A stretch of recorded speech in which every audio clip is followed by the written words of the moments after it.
Yahuah Eloheinu, Yahuah Eloheinu Achad. Shema Israel, Shema Israel, Yahuwah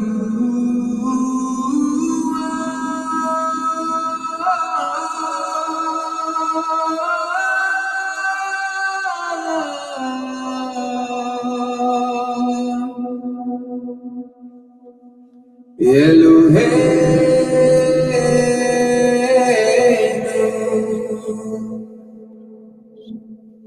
Yahuwah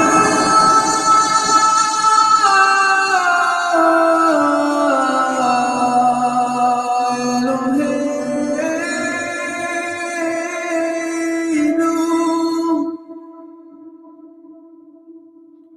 Achad.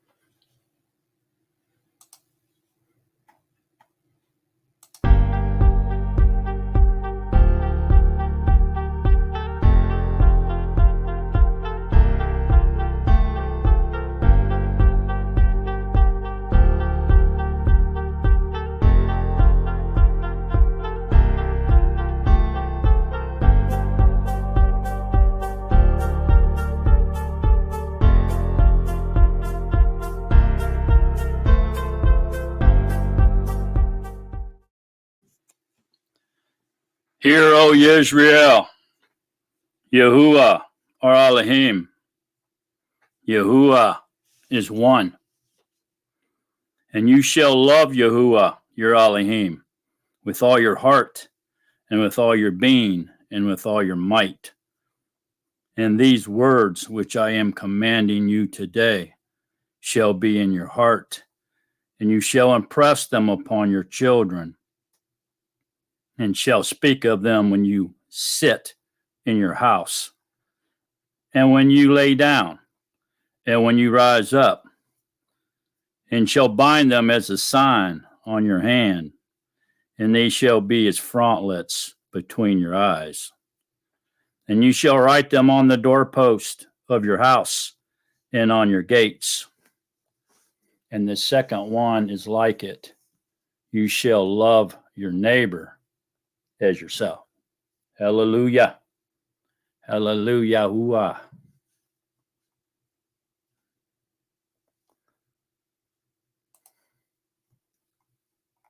Shabbat shalom, everybody.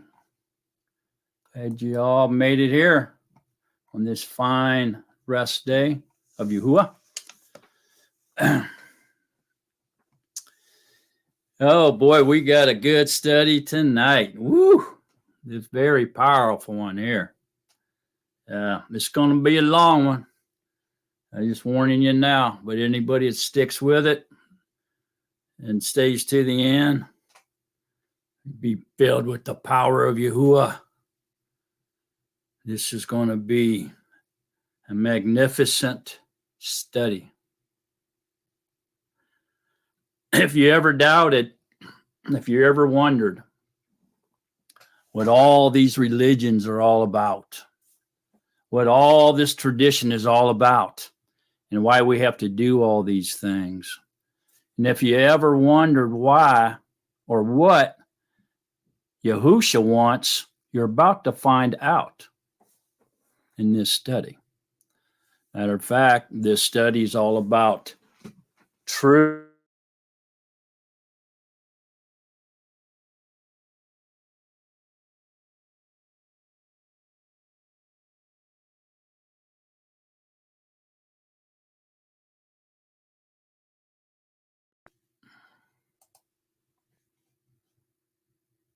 We're doing our little spinning here. I don't know. We're trying to get that fixed. And we're working on the speed and everything as we speak here, monitoring the speed and trying to figure out what's going on here with this. So if it starts at spinning, I freeze up. I'm just going to pause until it comes back. Okay, so you're about to find out what Yahuah wants. And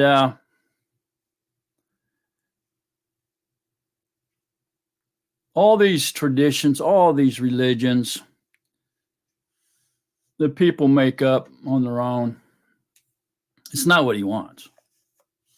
He doesn't want religions, thousands and thousands of religions made up about him. He doesn't want thousands and tens of thousands and hundreds of thousands and millions of people dividing and being in contrast to each other over him and arguing over him or what we should be doing. Scripture is very clear, and it's very packed with what Yahuah wants and what his desire is. So all these traditions and religions, it's not what Yahuah wants. It's what men want. Humans want traditions and religions, not Yahuah. He could care less.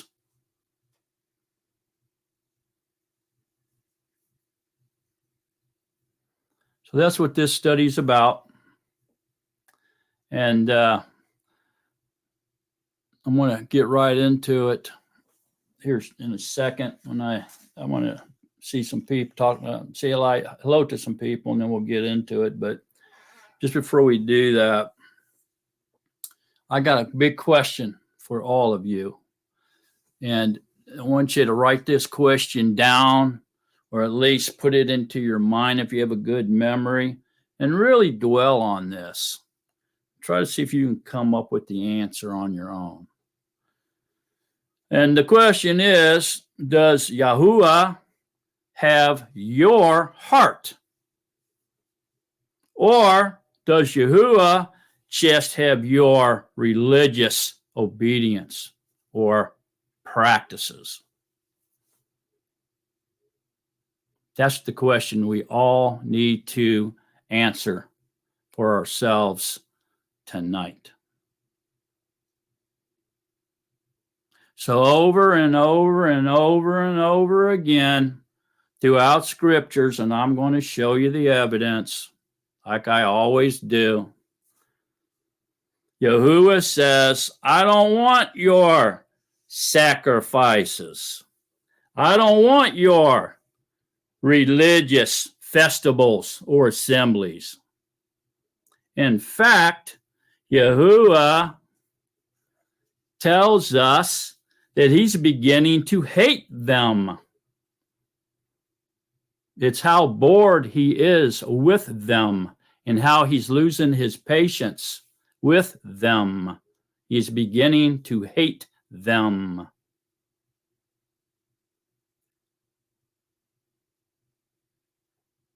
What does Yahuah want then? Yahuah wants is your heart. He wants your heart.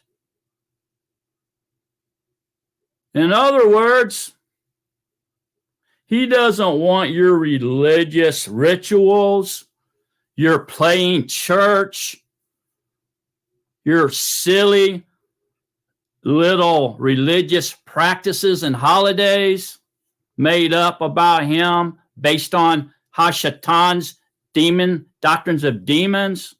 Why would you think he wants that? He doesn't. He wants your heart.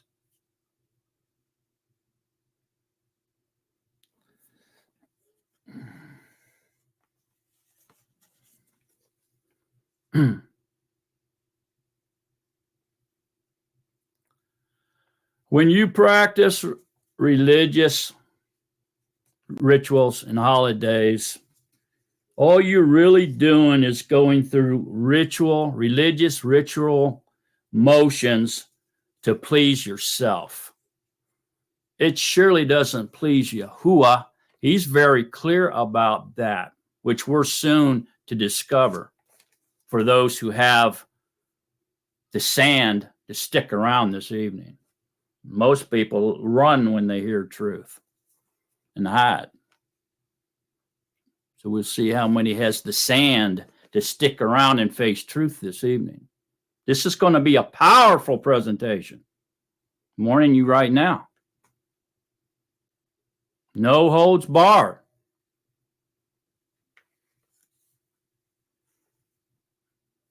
Yahuah simply wants your heart passionately longing for him and to be with him and to seek him out and to know him and to see him. That's what Yahuah wants. If you think he wants anything other than that, you're fooling yourself and you're trapped in the snare of the devil. Yahuah, all through scriptures, is saying, if your heart is not in it, I don't want it.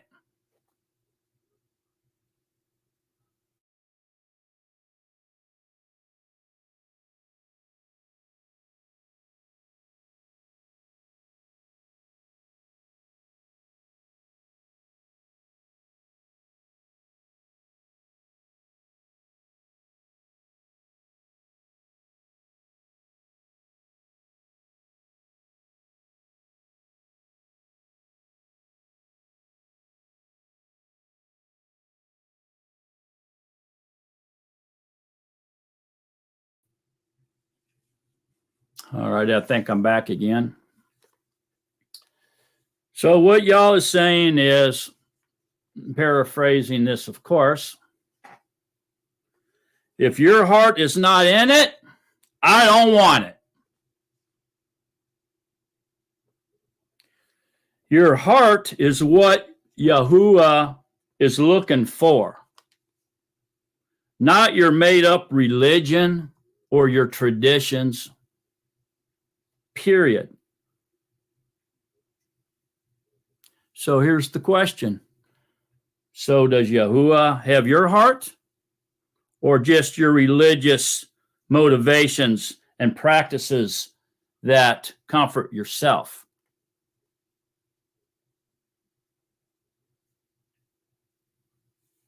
Perhaps, maybe we all need to stop for just a minute this evening. Stop with these made-up religions, rituals, traditions that make us feel comfortable. And stop playing church, if you're still a church player, in order to make sure we are doing the right things Yahuah desires. And those things are justice, mercy, and humility. This is what he desires from us. Justice, mercy, or compassion, and humility as we walk with him in a one-on-one relationship.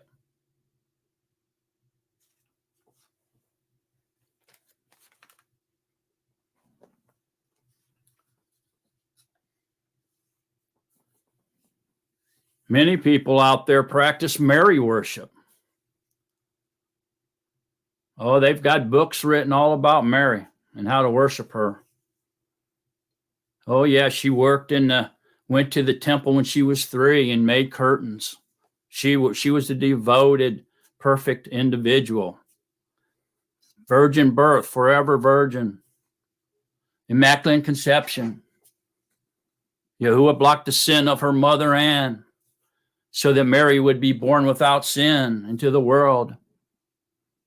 So she could give birth to perfection. Otherwise, how could you possibly get perfection from imperfection? If Mary had sin, she would be imperfect and could not possibly have perfection. Oh, Mary died. She didn't die. She was just taken into heaven.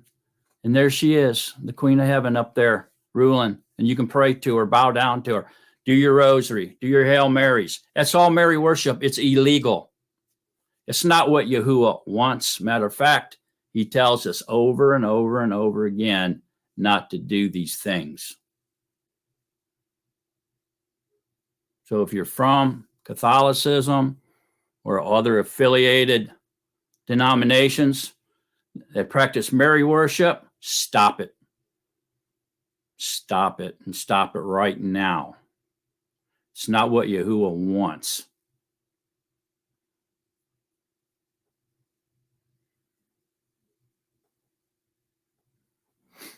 All right, let me say hi to a few people and we'll get started. Sandra Brunston, glad you're here, sister. Levi Davis, glad you're here, brother. Lou White, glad you're here, brother. Phyllis White, glad you're here, sister. Rose White, glad you're here, sister. Lee Huff, glad you're here, brother. Peggy Russell, glad you're here, sister. Kate Connell, glad you're here, sister.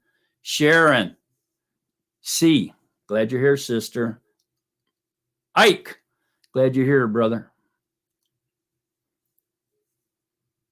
Phil Dickey, glad you're here, brother. Bruce Baginski, glad you're here, brother. Ronald Sternberg, glad you're here, brother. Dave Messenger, glad you're here, brother. Anybody want to pray for Ronald Sternberg here? He's asking for your prayers.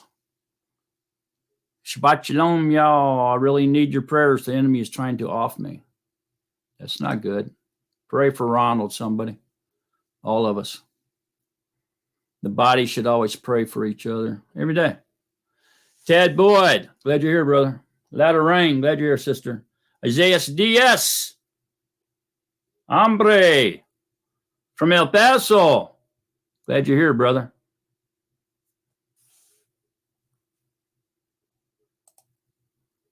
Brother Shannon Livingston. Glad you're here, brother. Yahuah's working on me. Glad you're here.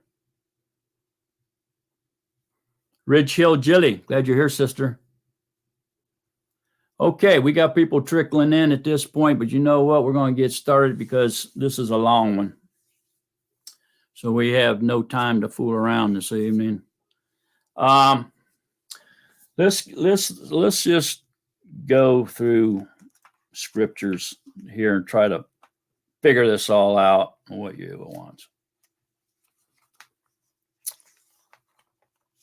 I kind of let the cat out of the bag, but now I'm going to show you the evidence in scriptures. So here we go. We're going to begin in Exodus. So Exodus 32, 1 through 5 is where we're going. Okay, now, when we disobey Yahuah and we begin to do things that we want to do for our own pleasure, like religion and traditions, we get off track like a train wreck really bad. Okay, it's really fast and it's horrific. Okay, so we get ourselves in big trouble doing that. So what happens when humans make up religion and traditions and worship Yahuah the way they think's right, the way that sometimes men thinks they're doing things right, and it's not. It's actually wrong. And so 2 examples of what happens to us. Shala Somerville, glad you're here, sister. Rose Wright, glad you're here, sister.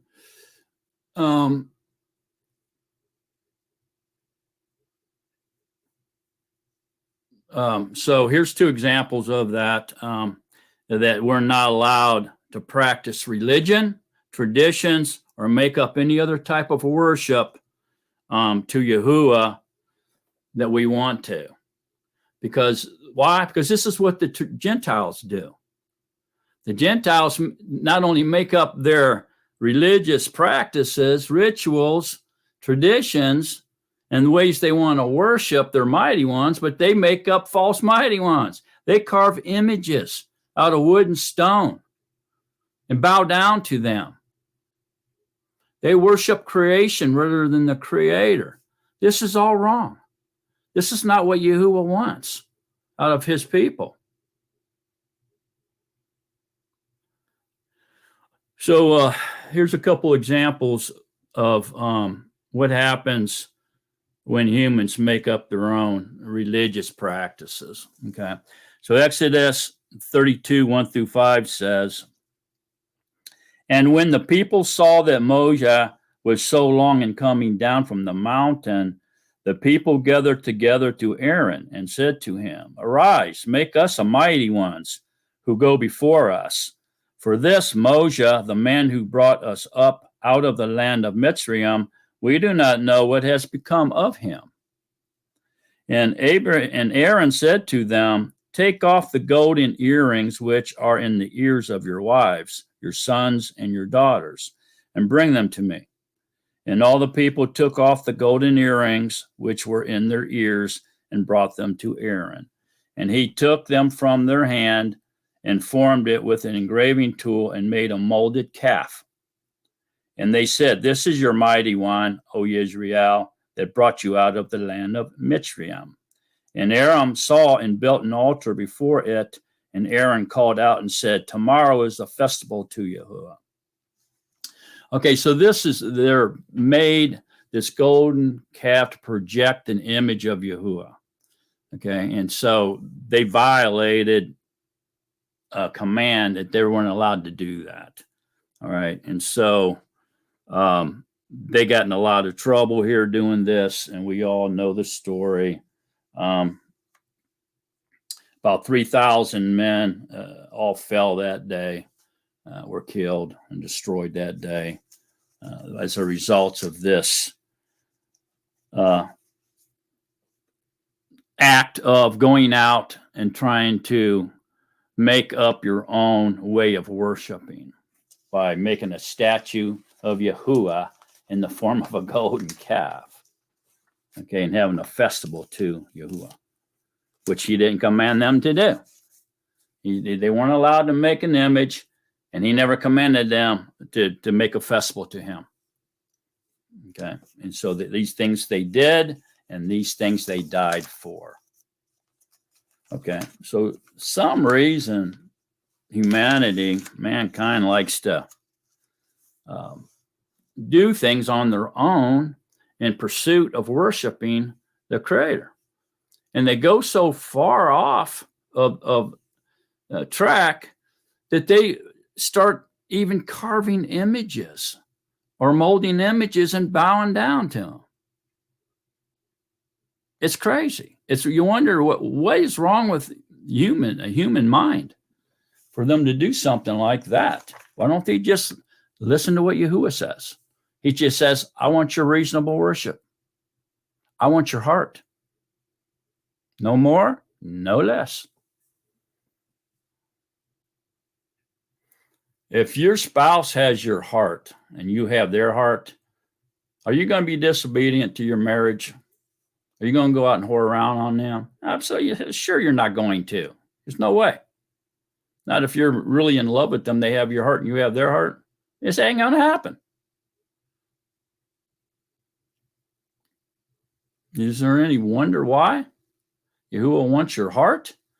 All this religion and all this tradition doesn't bring anything to the table other than idolatry. And idolatry, as far as Yahuah is concerned, because they invent other mighty ones as they do these things on their own. And that's why he's so strict against it. I mean, just look what's going on in our time, man. Look at the things people are doing right now on their own. It's almost ridiculous how they bow down to the cross,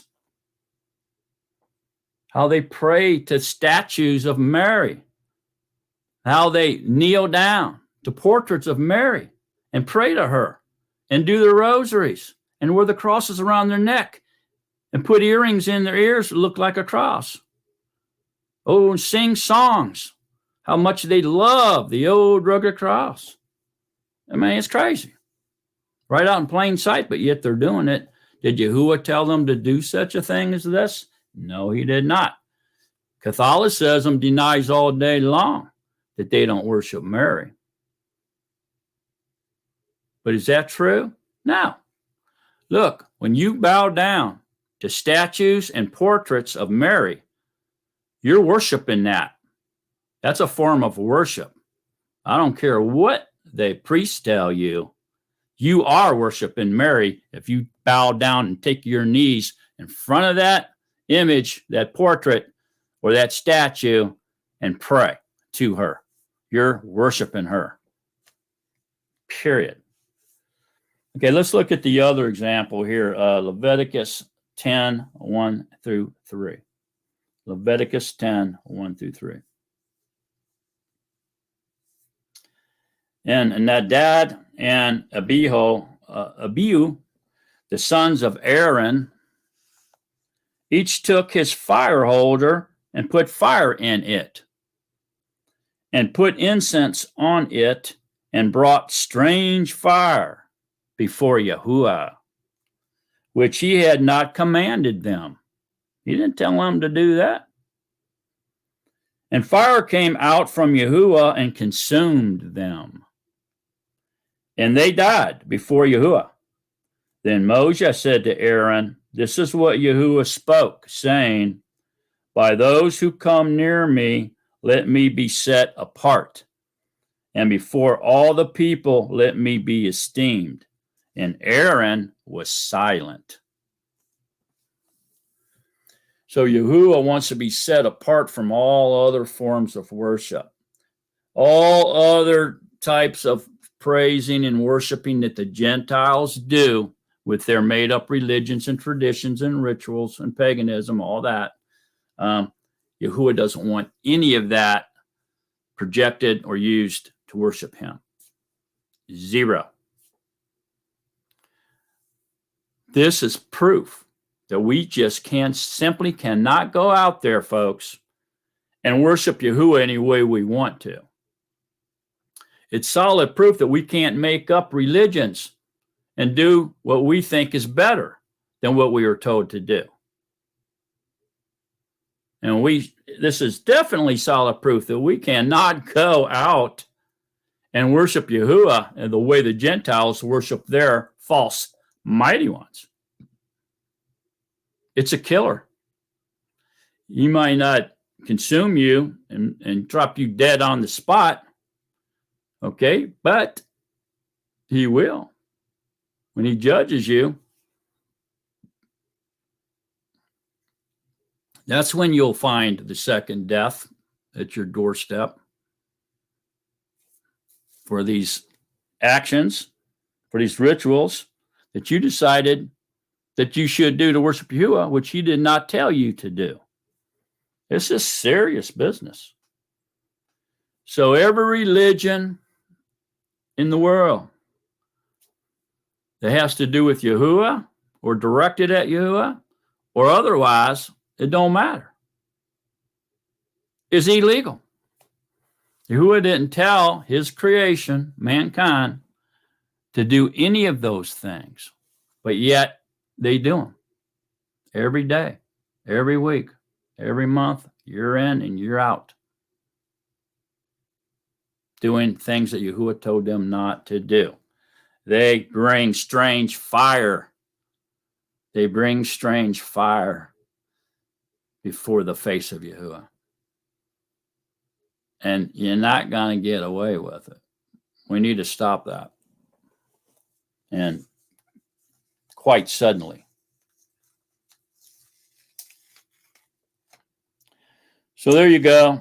Those two examples are very solid proof. You're not allowed to just go out there and make up a religion and an assembly, assemble people in there and get everybody worshiping Yahuah the way that you think you should worship Yahuah. I don't care who you are. I don't care what religion you are. I don't care what you call your mighty one. I don't care what you do. It's illegal. If you're involved in a religion, which is tradition, okay? If you're involved, I don't care what the name of it is. Whatever the name of it is, you just put it right there in the blank. Put the title right there. It's illegal, and you're wrong. There's no religion in this world, okay, that is righteous. None of them. Why? Because Yahuah did not command it. He did not give us instructions to do those things. That was all made up from man's dreams, out of a crooked heart, in order to please himself. That's all. Yahuah didn't tell us to do anything like these religions do. You're only trying to please yourself. Yahuah doesn't like it. Can't fool Yahuah. He knows you're just giving him lip service, if in fact you are directing your religious practices and traditions toward him. It's no more than lip service. He doesn't have your heart. You're not in love with him, or you would be obeying him. You would be doing what Yahuah commanded you to do, not what you want to do, or what you think's cool. Oh, I like this church because they jump up and down and go crazy and run around the room and dance and sing and go nuts. There's action there. Handle snakes, poisonous snakes, do all this stuff. I like going there. Oh, I don't, man. That's crazy stuff to me. I like going to this one because the people just sit there and they're all nice and tidy and cleaned up and wearing shiny shoes. And we all sit there and we do exactly what the preacher says. He tells us to stand up, we stand up. He tells us to sit down, we sit down. He tells us to sing, we sing. He tells us to pray, we pray. He tells us to say amen, we say amen. If he tells us to say hallelujah, we say hallelujah. It's very structured. That's what I like. It don't matter what you like. None of them are right. Every single one is wrong. And they are in violation of Yahuah's instructions.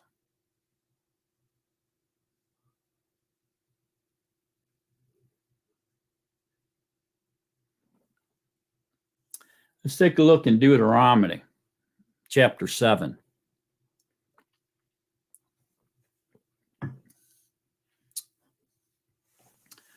So Deuteronomy chapter 7, 21 through 26.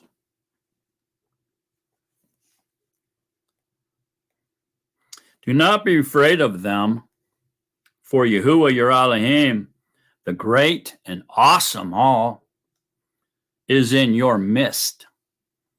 And Yahuah your Elohim shall drive out those nations before you, little by little.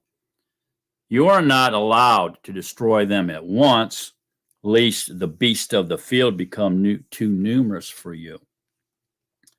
But Yahuah your Elohim shall deliver them over to you and destroy them with a great destruction until they are consumed. And he shall give their sovereigns into your hand, and you shall destroy their name from under the Shemaim. No one is going to be able to stand against you until you have destroyed them. The carved images of their mighty ones you are to burn with fire. Do not covet the silver or gold that is on them, nor take it for yourselves, lest you be snared by it, for it is an abomination to Yahuah your Elohim. And do not bring an abomination into your house, lest you be accursed like it. Utterly loathe it and utterly hate it, for it is accursed. It's going to be burned up for fire. It's preserved for fire to be destroyed. When the lights go out, the earth will burn and the elements will melt. Okay, so don't get all attached to statues and crosses and gold and silver jewelry and all this other stuff, or any other type of traditional religious material. Go buy all them real pretty expensive ornaments, hang them on your tree every year, all your Easter decorations and so forth and so on. Better get rid of that stuff. That stuff is accursed. It's accursed, and it's waiting to be burned up, totally destroyed and consumed by fire. And you right along with it if you don't get rid of it. Better get rid of that stuff. Yahuah didn't tell us to do any of that kind of stuff. Look at Deuteronomy 12. Deuteronomy 12, 29 to 32 there. When Yahuah your Elohim does cut off from before you the nations which you go to dispose of, and you dispose them and dwell in their land, guard yourself that you are not ensnared to follow them after they are destroyed from before you, and that you do not inquire about their mighty ones, saying, how did these nations serve their mighty ones? And let me do so too. We don't want to be doing that. We don't want to be a copycat. We don't want to mimic the Gentiles, the people that are out satisfying their own pleasures, their own wants and wimps. We don't want to do that. We need to listen to what Yahuah wants. Do not do so to Yahuah your Elohim, for every abomination which Yahuah hates, they have done to their mighty ones.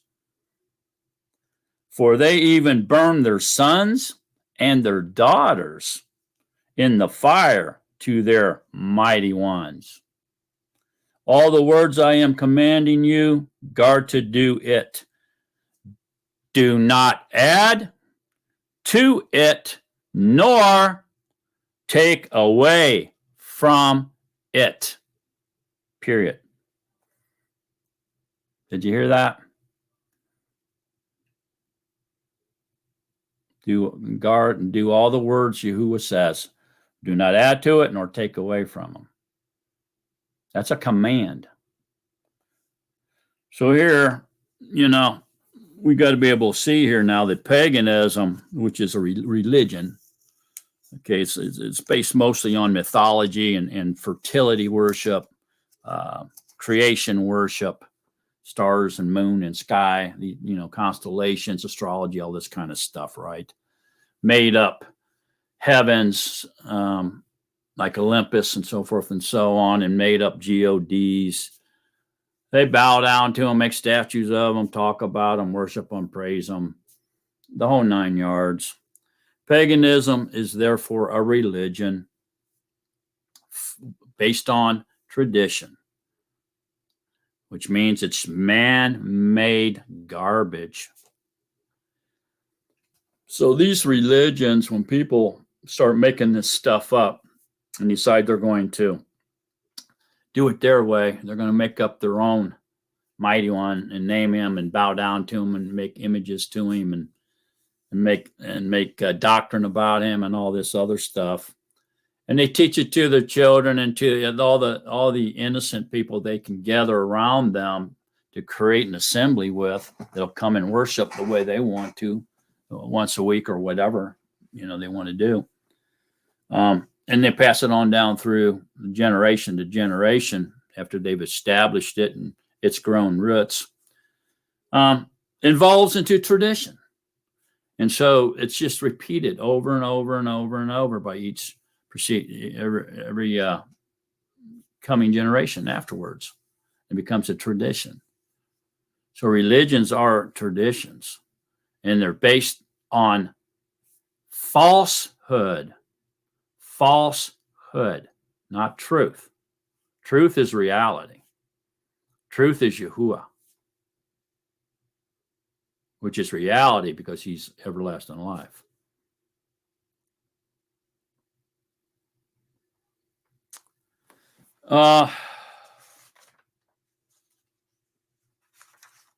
Let's go, stay in that same chapter and go look at Deuteronomy 12, back to verse 2 through 5. There are the laws and right rulings which, I'm going to go to 2. Completely destroy all the places where the nations which you are possessing served their mighty ones. Destroy all the places that the nations that you're getting rid of, disposing, served their mighty ones on the high mountains and on the hills and under every green tree. This is where they performed their traditional rituals, the religious rituals under green trees.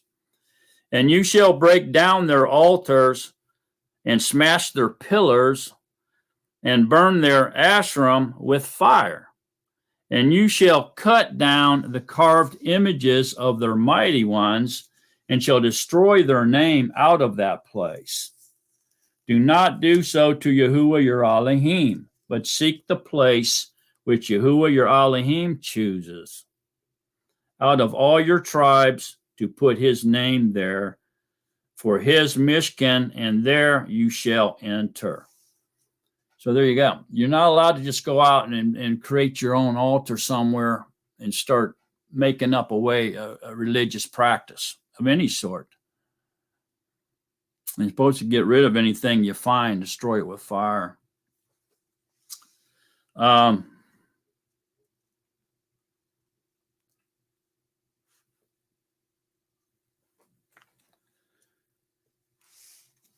We can see here, it's pretty clear. You cannot make up a religion and practice that religion. You have to stick to what Yahuah says to do. Every person in this world is a creation, is a creature of Yahuah. All of us. None of us are allowed to go out on our own. We all serve the same Creator, the one true living Elohim, Yahuah Al Shaddai. We're not allowed to go out and do whatever we want. All it does is bring more misery, more sin, more crookedness, more everything that's bad on us as a whole. Matter of fact, it's shameful and embarrassing that people actually do these things in violation to their Creator. I mean, it blows my mind. I can remember times where it bothered me so bad that I had to pray long and intensely to Yahuah, begging for him to forgive us as a mankind, to what we've done to him. Because everything that everybody does to him reflects on all of us. We're so lucky to serve in a compassionate, merciful, kind, and loving Elohim, so he allows us to set ourselves apart from them and say, oh, I don't want anything to do with what they're doing anymore. I just want to serve you and you alone, Yahuah. We're lucky because really we're all one race. We're all the human race. We're all made of same flesh and same blood. We're all guilty. If one of us sins, we all sin. Because we're related. We're the same creatures. That's why Adam, being one man, sinned. We've all sinned. It don't matter if it was Adam or you or me. We all sinned. Because we're all one mind, one flesh, one blood, one essence. And so I pray, my heart is heavy that us humans do this kind of stuff to our Creator.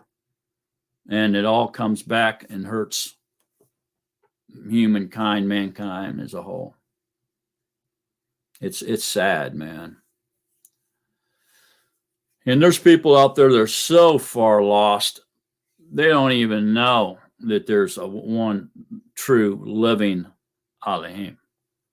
You know, they worship cows, they worship dogs, they worship snakes, they worship the devil, they worship demons, they worship trees, they worship the moon, they worship the stars, they worship the water, they worship false mighty ones that they dream up and ain't even real, but yet they bow to them and they're not even real. What do they think they're going to do for them? They're not even real. What can they do for you? They're made up. They're a dream. They're a fantasy. They're a myth. They're not real. Why are you bowing to them and praying to them as though they can do something for you? They can do nothing for you. Zip. Zero.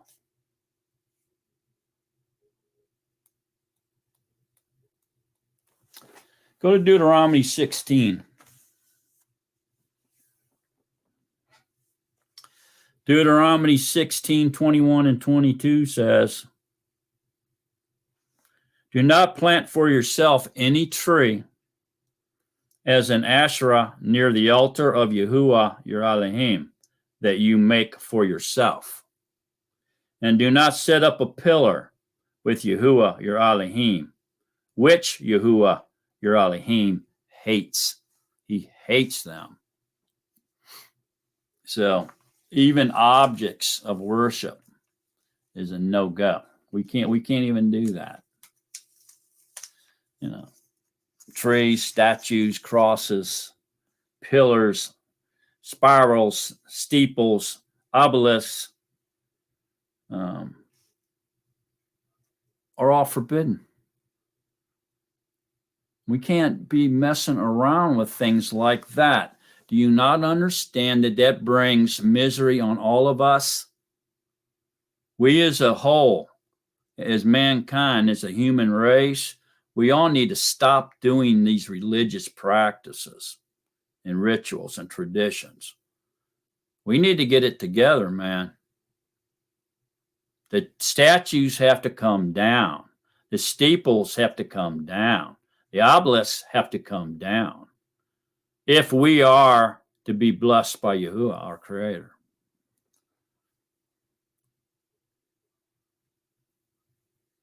This is embarrassing that we would do something like this to him. I mean, wow.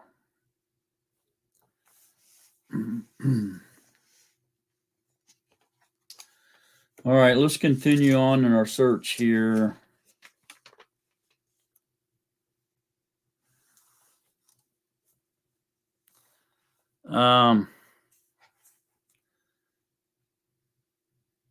Yeah, let's look at Colossians real quick.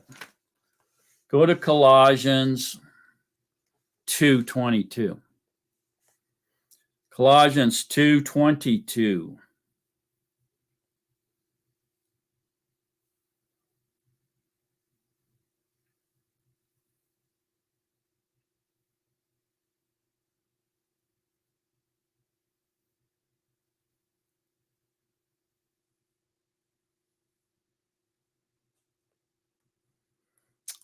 Wait a minute.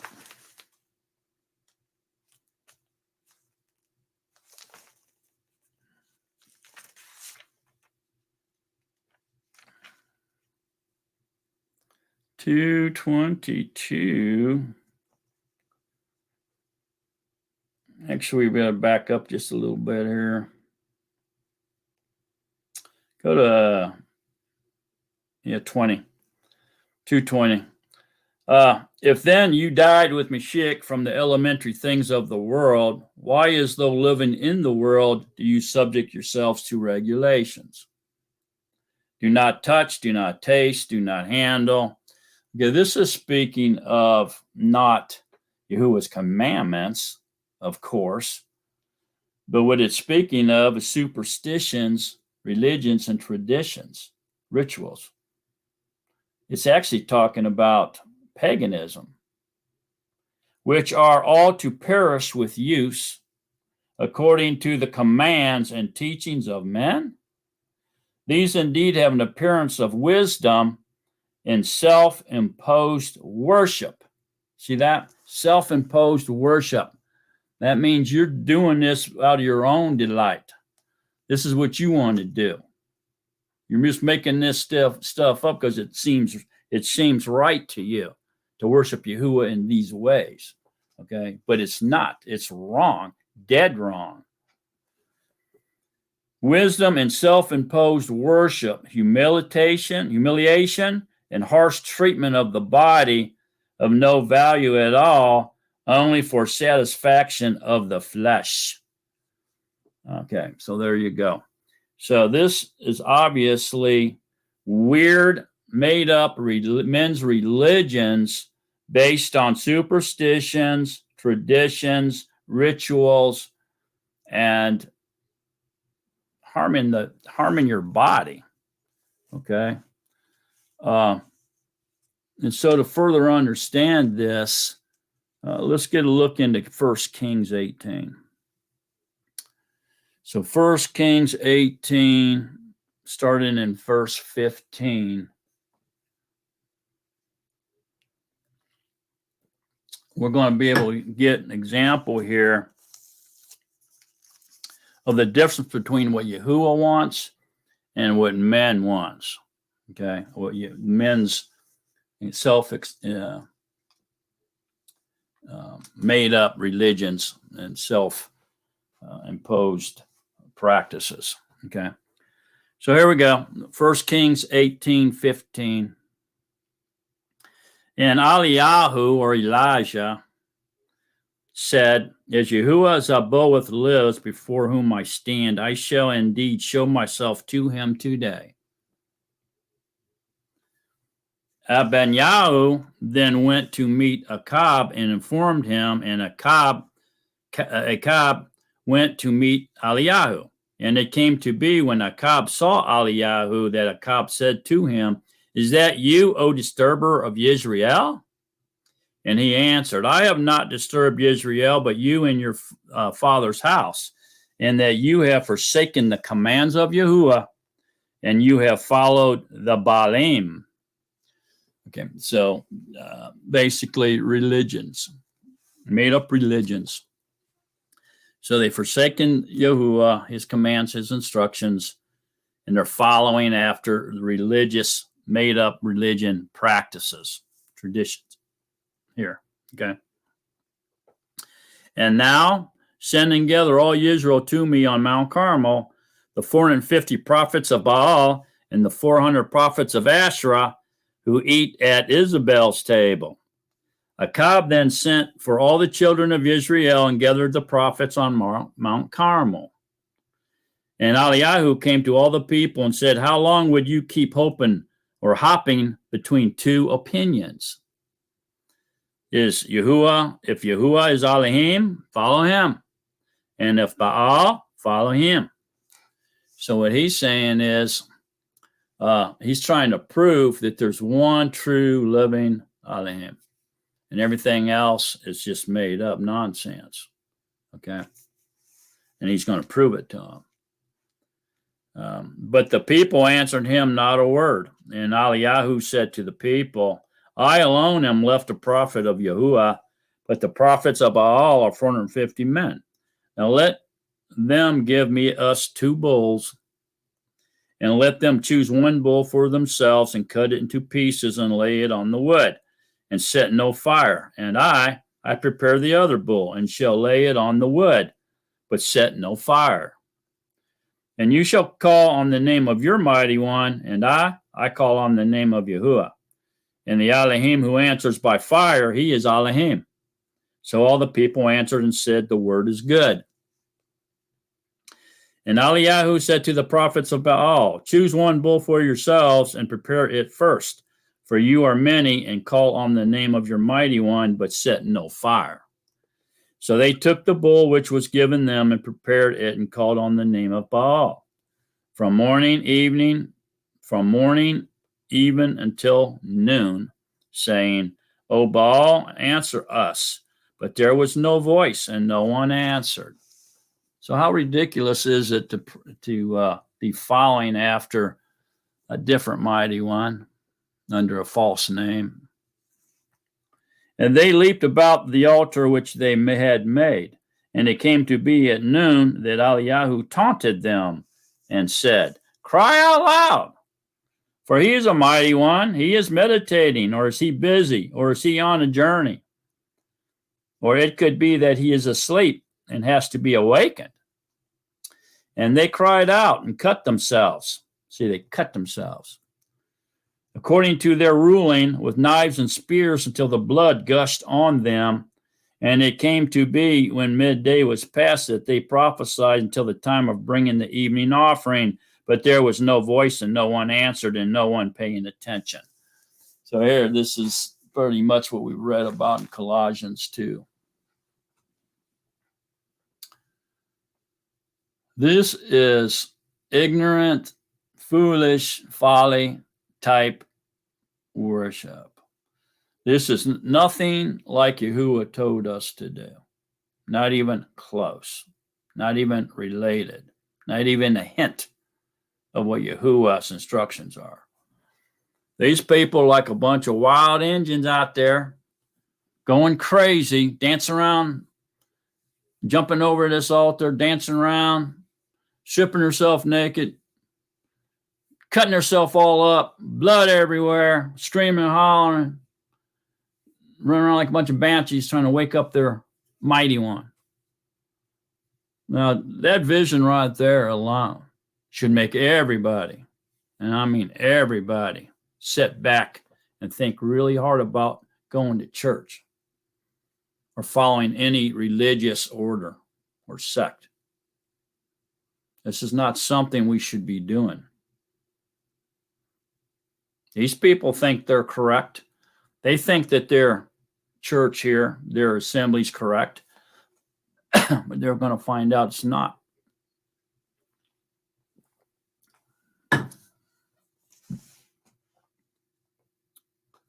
And it came to be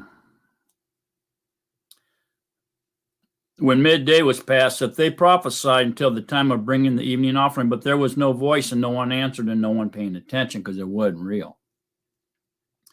Then Yahuah said to all the people, "Come near to me," and all the people came closer to him. And he repaired the altar of Yahuah that was broken down. And Yahuah took 12 stones according to the number of the tribes of the sons of Jacob, to whom the word of Yahuah had come, saying, Israel is your name. And with these stones he built an altar in the name of Yahuah, and he made a trench around the altar, large enough to hold 2 seahs of seed. And he arranged the wood and cut the bull in pieces and laid it on the wood and said, "Fill your jars with water and pour it on the burnt offering and on the wood." Then he said, "Do it 2 times. And they did it 2 times. And he said, "Do it a 3rd time." And they did it a 3rd time. And the water flowed around the altar, and he filled the trench with the water too. And it came to be at the time of bringing the evening offering that Yahuah the prophet came near and said, "Yahuah Elohim of Abraham, Yitzchak, and Yisrael, let it be known today, you are Elohim in Yisrael, and I, your servant, have done all these things by your word.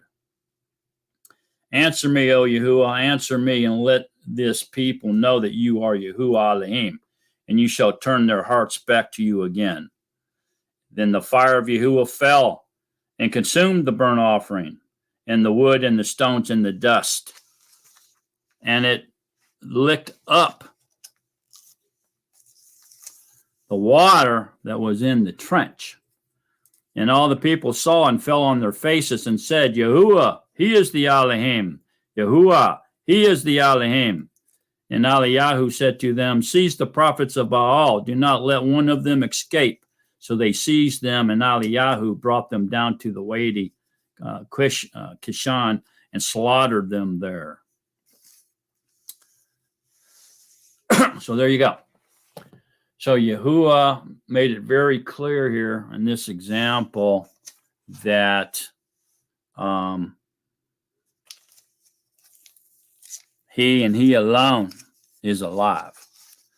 There's no other Yahuah out there. There's no other Elohim out there. Him and him alone exists.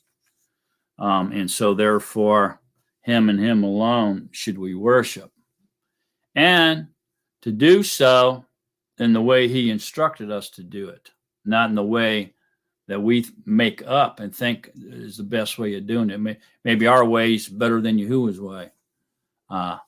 No, It's not. And there's a whole lot of reasons why it's not. And what we need to do is trust in Yahuah and not ourselves. Don't trust in your own understanding, but trust in Yahuah's instructions.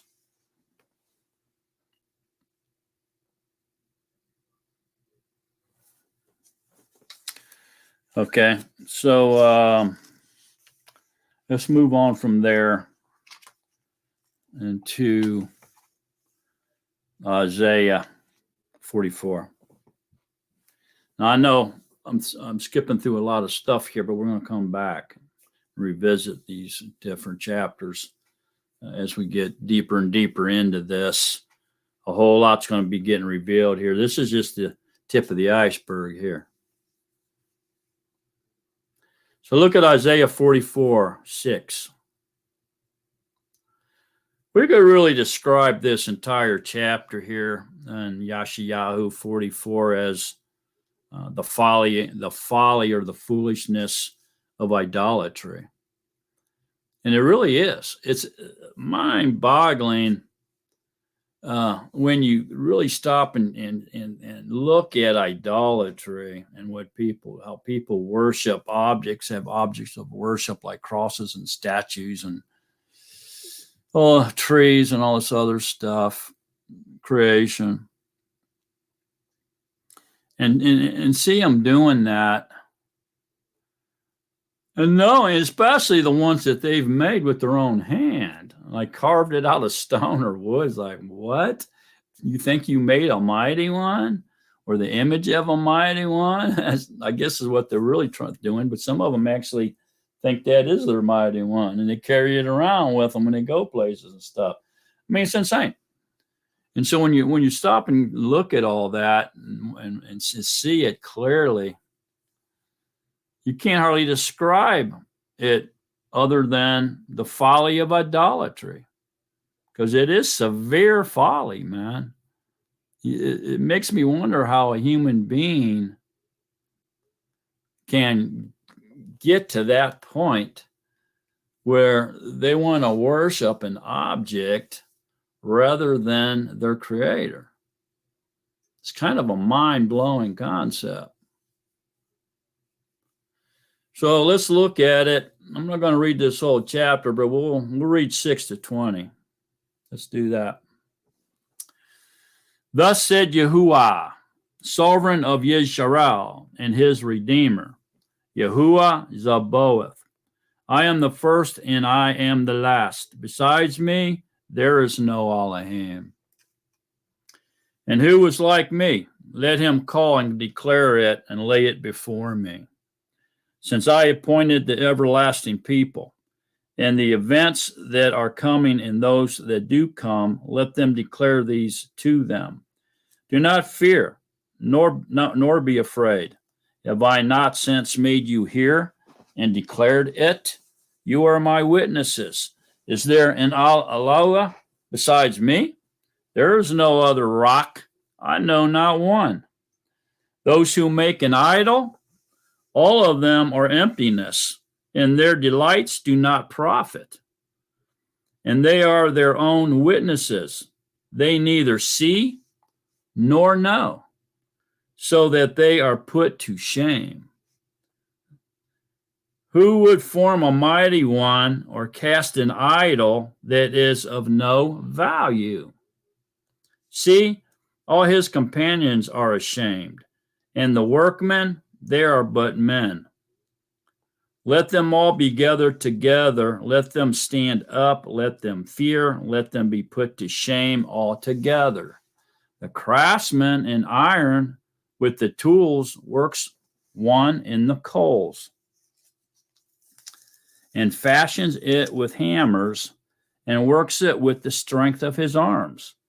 Even so, he shall be hungry and has no strength. He drinks no water and is weary. The carpenter stretches out his rule. He outlines it with chalk. He fashions it with a plane, and he outlines it with the compass and makes it like the figure of a man, according to the comeliness of a man to remain in the house. He cuts down cedars for himself and takes cypress and oak, which he raised among the trees of the forest. He has planted a pine, and the rain nourishes it, and it shall be for a man to burn, for he takes some of it and warms himself. He also kindles it and shall bake bread. He also makes a mighty one and bows himself to it, has made it a carved image and falls down before it. Half of it he shall burn in the fire. With this half he eats meat. He roasts a roast and is satisfied. He also warms himself and says, Aha, I am warm. I have seen the fire. And the rest of it he makes into a mighty one. His carved image, he falls down before it and worships. Prays to it and says, Deliver me, for you are my mighty one. They do not know nor understand, for he has smeared their eyes from seeing and their hearts from understanding. And no one recalls it to his heart, nor is there knowledge nor understanding to say, I have burned half of it in the fire, and have also baked bread on its coals. I have roasted meat and eaten it. And shall I make the rest of it an abomination? Should I fall down before a log of wood? Feeding on ashes, a deceived heart turns him aside. And he does not deliver his being, nor says, Is there not a lie in my right hand? Wow. Talking about folly, man, there it is. The folly of idolatry. That should open everybody's eyes up. And don't bow down to images, anything carved and made to worship with the intentions of worshiping. You shouldn't even make it. But definitely don't bow down to a carved image, man. You should be embarrassed of yourself if you do something like that. That's great folly. Isaiah 46, 6 through 8. Listen to this. They pour gold out of the bag and weigh silver on the scale. They hire a goldsmith and he makes it a mighty one. They fall down. They also bow themselves. They bear it on the shoulder. They carry it and set it in its place, and it stands. From its place it does not move. Though one cries out to it, it does not answer, nor save him from his distress. Remember this, and show yourselves men. Turn it back, your transgressions.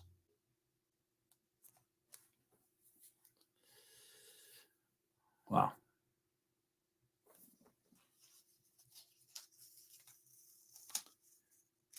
I'd say the one of the most maybe deceiving parts of all that is a cross. People just seem to, even the people that realize that they shouldn't be bowing down to statues, they'll bow down to a cross in a heartbeat.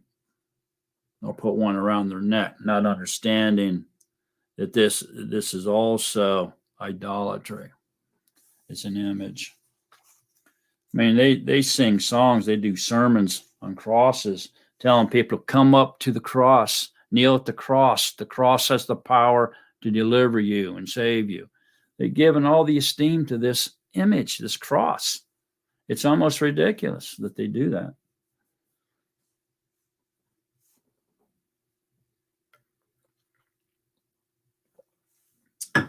There's even cross societies out there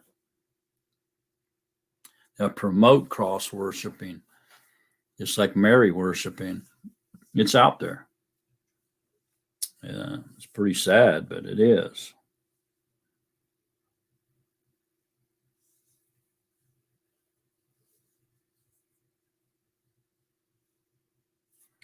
Wow.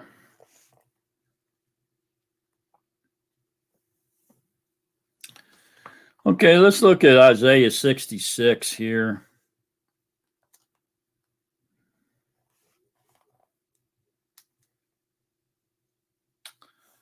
Uh, 3. Well, let's go to 1. We'll go to 1. We'll read down here till we get tired of reading. Thus said Yahuah, the Shemaim are my throne, and the Eretz is my footstool. Where is this house that you build for me, and where is this place of my rest? And so, even to try to contain him within a temple or a house of worship is almost ridiculous. Okay, that's another thing that's kind of folly that humans want to do that. And so they want to build a temple, a place of worship, a place to go to worship our Maker, which everything is in Him and He's in everything. And how can He be contained into a house? So I don't blame him for questioning what this about building him a house. All of these my hands have made, and all these that exist, declares Yahuah. Yet to such a one I look, on him who is poor and bruised of spirit, and who trembles at my word. See that? So he's not interested in any type of religious place for people to go and assemble and worship him. He wants the whole world, his entire creation, to worship him and to know him and to give them their heart. That's what he wants. You don't want this little contained box, a place of worship at all. And yet to such a one I look, on him who is poor and bruised of spirit, and who trembles at my word. That's who he's looking. That's what he wants, man. He wants people to come to him, give them their heart, all their attention, all their love to him. Not sit there and do silly little rituals about him, pretending like they're worshiping, but they're just satisfying their own egos, their own desires. Whoever slaughters the bull slays a man. Listen to that. Woo. Whoever slaughters the lamb breaks a dog's neck. Whoever brings a grain offering, pig's blood. Whoever burns incense blesses an idol. So if you got some little altar set up and you're burning incense on it to you, well, you better get that out your house. That's paganism. Whoever burns incense blesses an idol. Better watch out now. I know there's people out there got a little altar set up in their house and burning incense on them to you, lighting candles. Oh, you better not do it. Get rid of that stuff. Indeed, they have chosen their own ways, and their being delights in their abominations. See that? That's what I've been trying to say. Indeed, they have chosen their own ways to worship Yahuah, and their being delights in their abominations. So they're doing it for themselves, to entertain themselves. That they think it's more fun to worship Yahuah in these made-up fashions that they've made up out of their own dreams. See that? But really, they're only doing it to idols. Yahuah's not acknowledging it. I shall also choose their punishments. He's going to choose your punishment for doing it. And bring their fears on them. Because I called, but no one answered. Man, he just wants your attention. He wants your heart. He wants your love. I spoke, and they did not hear. And they did evil before my eyes, and chose what was displeasing to me. They chose what was displeasing to me. Religions, rituals, traditions. Come out of those religious houses, people. Hear the word of Yahuah, you who tremble at his word. Your brothers who hate you, who cast you out of my name's, cast you out for my name's sake, said, let Yahuah be esteemed so that we see your joy, but they are put to shame. A roaring sound from the city, a voice from the temple, the voice of Yahuah, repaying his enemies. Before she labored, she gave birth. Before a pain came to her, she was delivered of a male child. Who has heard the likes of this? Who has seen the likes of this? Is a land brought forth in one yama? Is a nation born at once? For as soon as Zion labored, she gave birth to her child, her children. Okay, so this is 1948 when Israel came back on the map. Suddenly, quickly, in one day, Israel was back on the map. Shall I bring to birth and not give delivery? Says Yahuah. Shall I who give delivery restrain birth? Said your Elohim. Rejoice with Jerusalem and be glad with her, all you who love her. Rejoice greatly with her and all you who mourn for her, so that you feed and shall be satisfied with the breast of her comforts, so that you drink deeply and shall be delight yourselves in her overflowing esteem.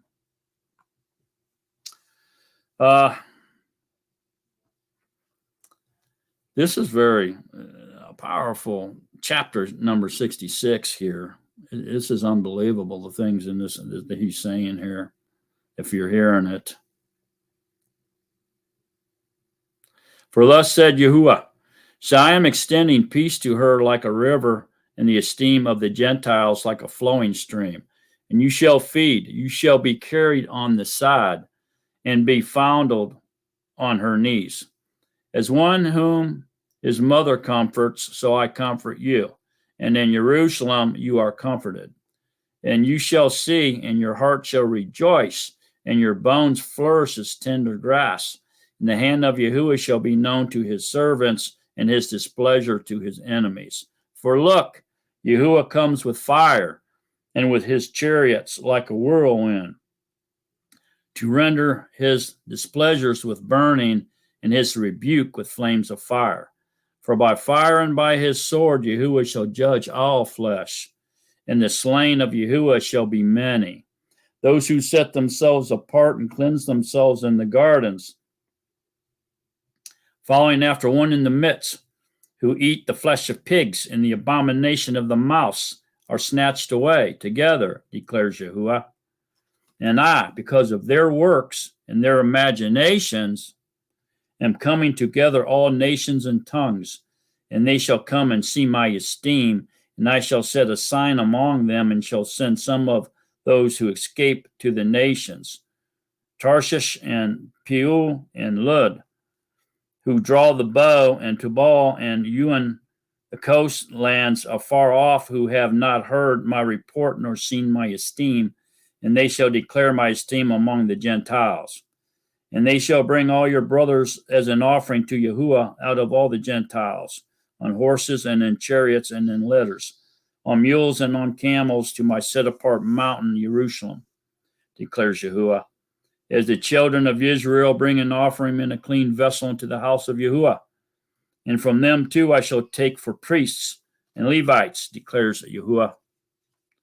For as the new Shemaim and the new earth, or arets, that I make stand before me, declares Yahuah, so your seed and your name shall stand. And it shall be that from new moon to new moon, and from Shabbat to Shabbat, all flesh shall come to worship before me, declares Yahuah. And they shall go forth and look upon the corpses of the men who have transgressed against me, for their worm shall not die, and their fire not be quenched, and they shall be repulsive to all flesh. Woo! What a chapter. All right, let's go over here and look at chapter 10 in Jeremiah. Jeremiah 10.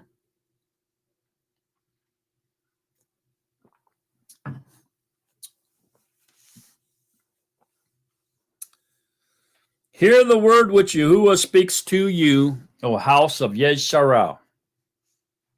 Thus said Yahuah, do not learn the way of the Gentiles And do not be awed by the signs of the Shemayim, for the Gentiles are awed by them.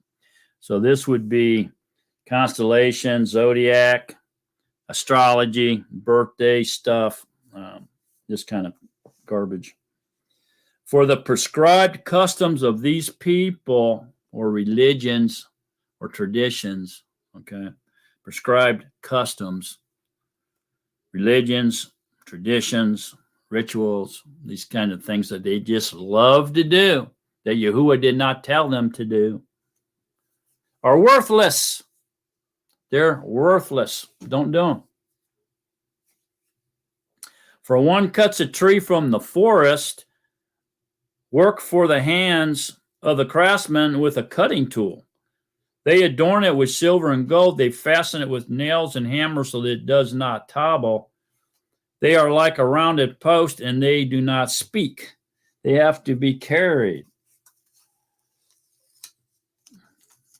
because they do not walk. Do not be afraid of them, for they do no evil, nor is it in them to do any good. They're dead. They can't do nothing. They're not alive. There is none like you, O Yahuah. You are great, and great is your name in might. Who would not fear you, O sovereign of the nations? For this is your due. For among all the wise men of the nations and in all their reigns, there is none like you. They are both brutish and foolish, taught of worthless ones made of wood. Silver is beaten into plates and is brought from Tarshish, and gold from Upaz, the work of the craftsman and of the hands of the smith. Draped in blue and purple, all of them are the work of skilled ones. But Yahuah is truly Elohim. He is the living Elohim and the everlasting sovereign. At his wrath, the Eretz shakes, and nations are unable to stand his displeasure. Say to them this: the Allah that did not make the Shemayim in the Eretz shall perish from the Eretz and from under these Shemayim. He has made the Eretz by his power. He has established the world by his wisdom, and he stretched out the Shemayim by his understanding.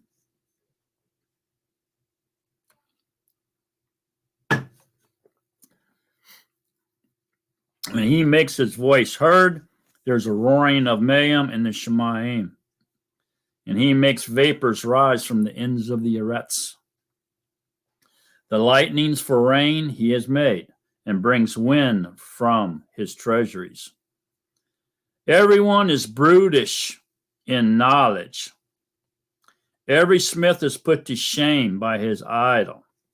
Brutish in knowledge is speaking of their religions, religious practices and rituals, traditions. You're playing church, steeple people. For his molded image is falsehood, and there is no spirit in them. They are worthless, a work of mockery. In the time of their punishment, they perish.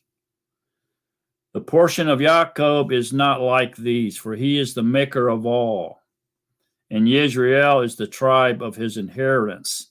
Yahuah Zaboth is his name. Gather up your bundle from the ground, you who live under siege. For thus said Yahuah, see, at this time I am hurling out the inhabitants of the land, and shall distress them so that they feel it.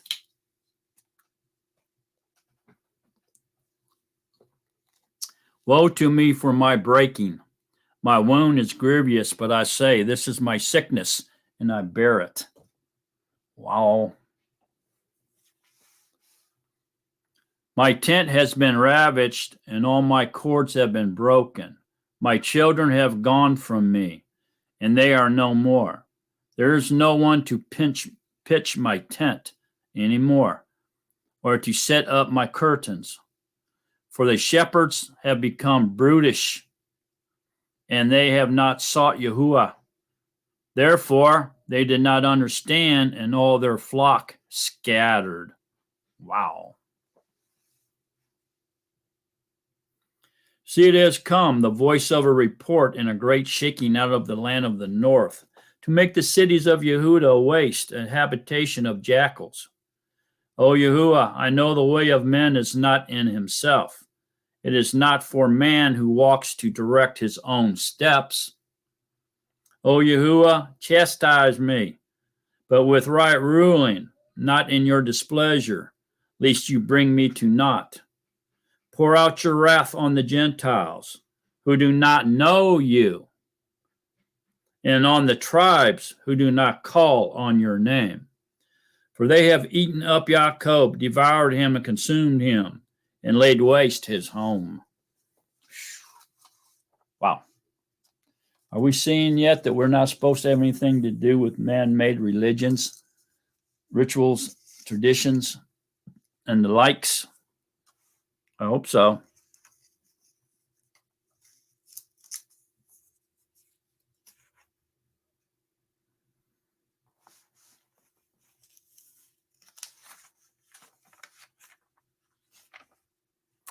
Look at Jeremiah 17:9 real quick. The heart is crooked above all and desperately sick. Who shall know it? I, Yahuah, search the heart. That's why people are doing that right there. The heart of man is crooked above all and desperately sick. Who shall know it? And then Yahuah searches the heart. So he wants your heart, man. He wants you to come to him and want to know him earnestly, wanting to know him really, really bad. Not making up all this crazy stuff about him, which you can obviously should be able to see by now that he disapproves of. He's not happy with any of that. Matter of fact, all he's doing is talking about destroying it, destroying all of it. He doesn't want it. He doesn't desire this.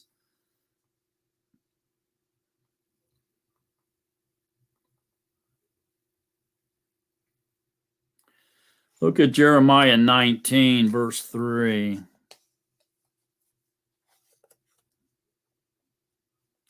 Thus said Yahuah Sabaoth, the Elohim of Yesharal. See, I am bringing evil on this place that makes the ears tingle of all who hear it, because they have forsaken me and have profaned this place and burned incense in it to other mighty ones, whom neither they, their fathers, nor the sovereigns of Yehudah have known. And they have filled this place with the blood of the innocents, and have built the high places of Baal to burn their sons with fire for burnt offerings to Baal, which I did not command or speak, nor did it come into my mind. That's mind-blowing right there, right? So even Yahuah himself, he says, nor did it come into my mind that they would do such a thing as burn their children as a burnt offering on an altar to other mighty ones. You don't want them to do it to him either.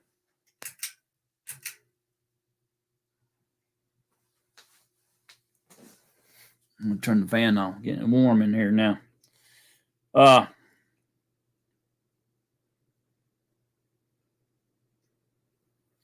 I mean, that's mind-blowing stuff. Skip down there to 9.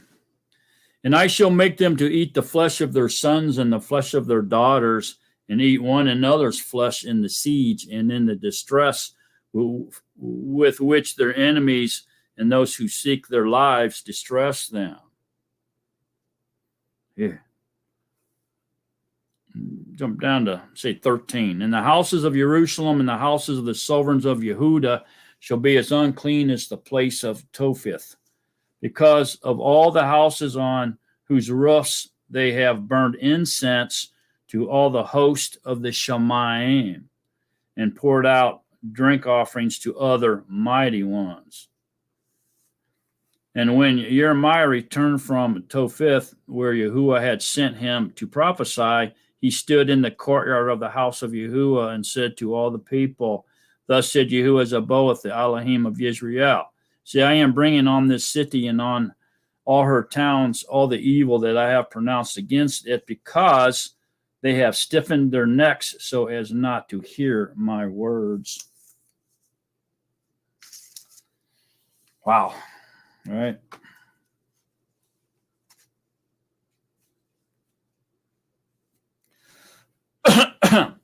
So the point of all this is that you can start to see now what men's doing. Okay, they have creating all these images, all these objects of worship, all these religions, all these religious practices, all these traditions, all these satanic rituals, worshiping Satan, worshiping the stars and the moon and the universe and everything that Yahuah created except him. Burning incense to him, praying to him, just going crazy instead of worshiping Yahuah. Why? Why is humans doing this? This is not what Yahuah wants. This is not what he instructed us to do at all.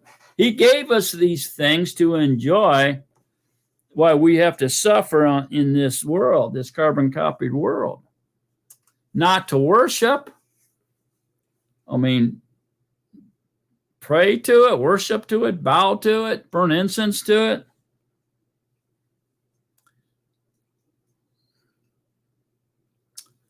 Well, it's kind of sickening that people are doing this, and it's so bad that when you begin to talk to someone about Yahuah in truth, one of the very first things that come out of their mouth is, "What religion are you?" Then the next thing they'll usually ask is, "What church do you go to? What's your denomination?" And then the very next thing they'll usually ask is, "What translation do you all use?"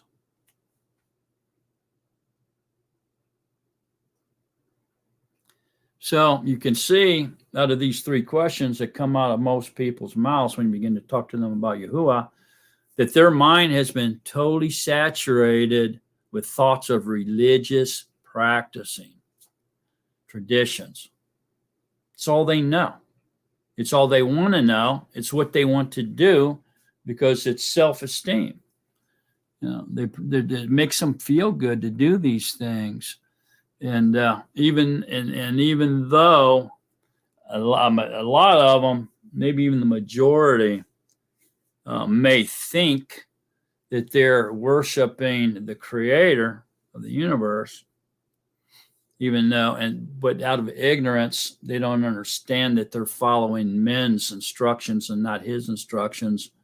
Out of ignorance, they're calling him a false name, using a device or substitute name to refer to him out of ignorance.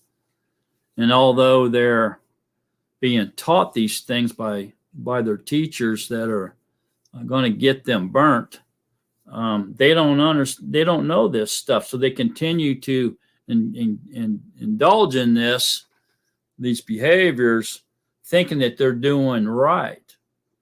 At least the ones that are supposedly centered around the creator of the universe. You know what I'm saying? Not the ones that are way out there, worshiping pagan mighty ones and creation and humanism and all that kind of stuff, science and all that. They're real far out there, right? But out of ignorance, they do these things, and that Yahuah, I think he forgives, or at least overlooks the ignorance to the point until he confronts them with truth. And once he exposes truth to them, he watches and listens and sees how they react to truth. He knows how they're reacting to falsehood. So if they react to truth in a negative way and reject it because they like the religious practices, rituals, and traditions, and they return back to doing them, although they were given some truth, then they may be in some trouble. as far as 2 Thessalonians chapter 2 says.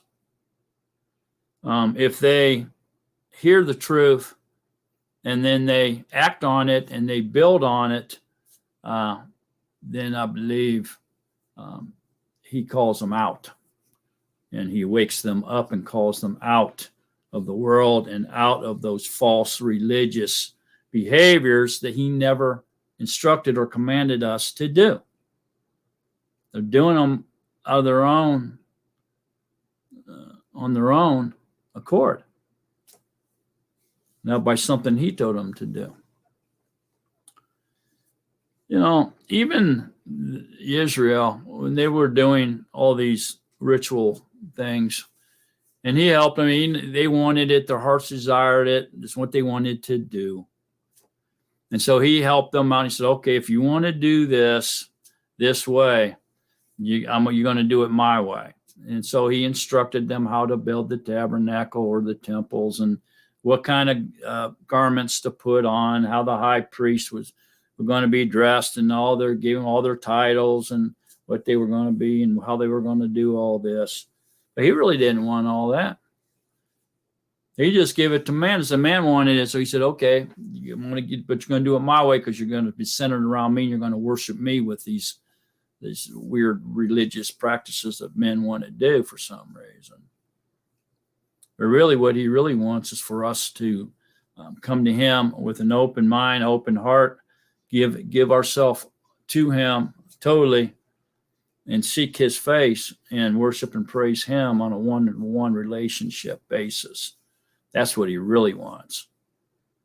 Then if we want to assemble on Shabbat and be with his people and worship and praise him with one accord, one voice, all men raising set apart hands to Yahuah, praising him, so forth, so on, that's great too. But he really is not, he doesn't desire church or an assembly or congregation so that people can go there and congregate and practice religious rituals about him or anybody else. So anyway, it's gotten way out of control, and you can see even in Israel where this religious mindset began to develop, and even the devil, the demons, picked up on it, and they said, "Oh, you know what? We can take this, and we can do, we can make this work for us by creating false type religion." A counterfeit, if you will, religion out of this, and we can get people worshiping us by using our demonic or satanic counterfeit religions, because they saw that people desired this.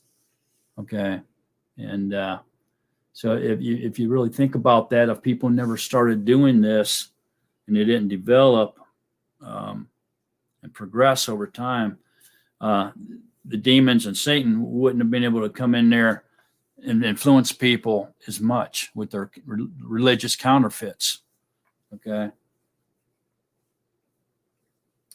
Well, you can read this, that Satan does that, and the demons, they do that big time. They use that big time for their advantage. Okay, so one part of this we can see here is proof of even the Israelites began doing this religious stuff and desired it, is in Ezekiel 8. So go to Ezekiel chapter 8.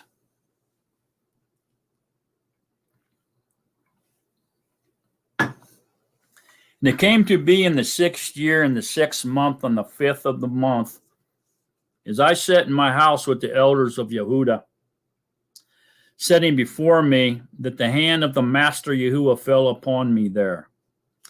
And I looked and saw a likeness, like the appearance of fire. From his waist and downward, the appearance was like fire.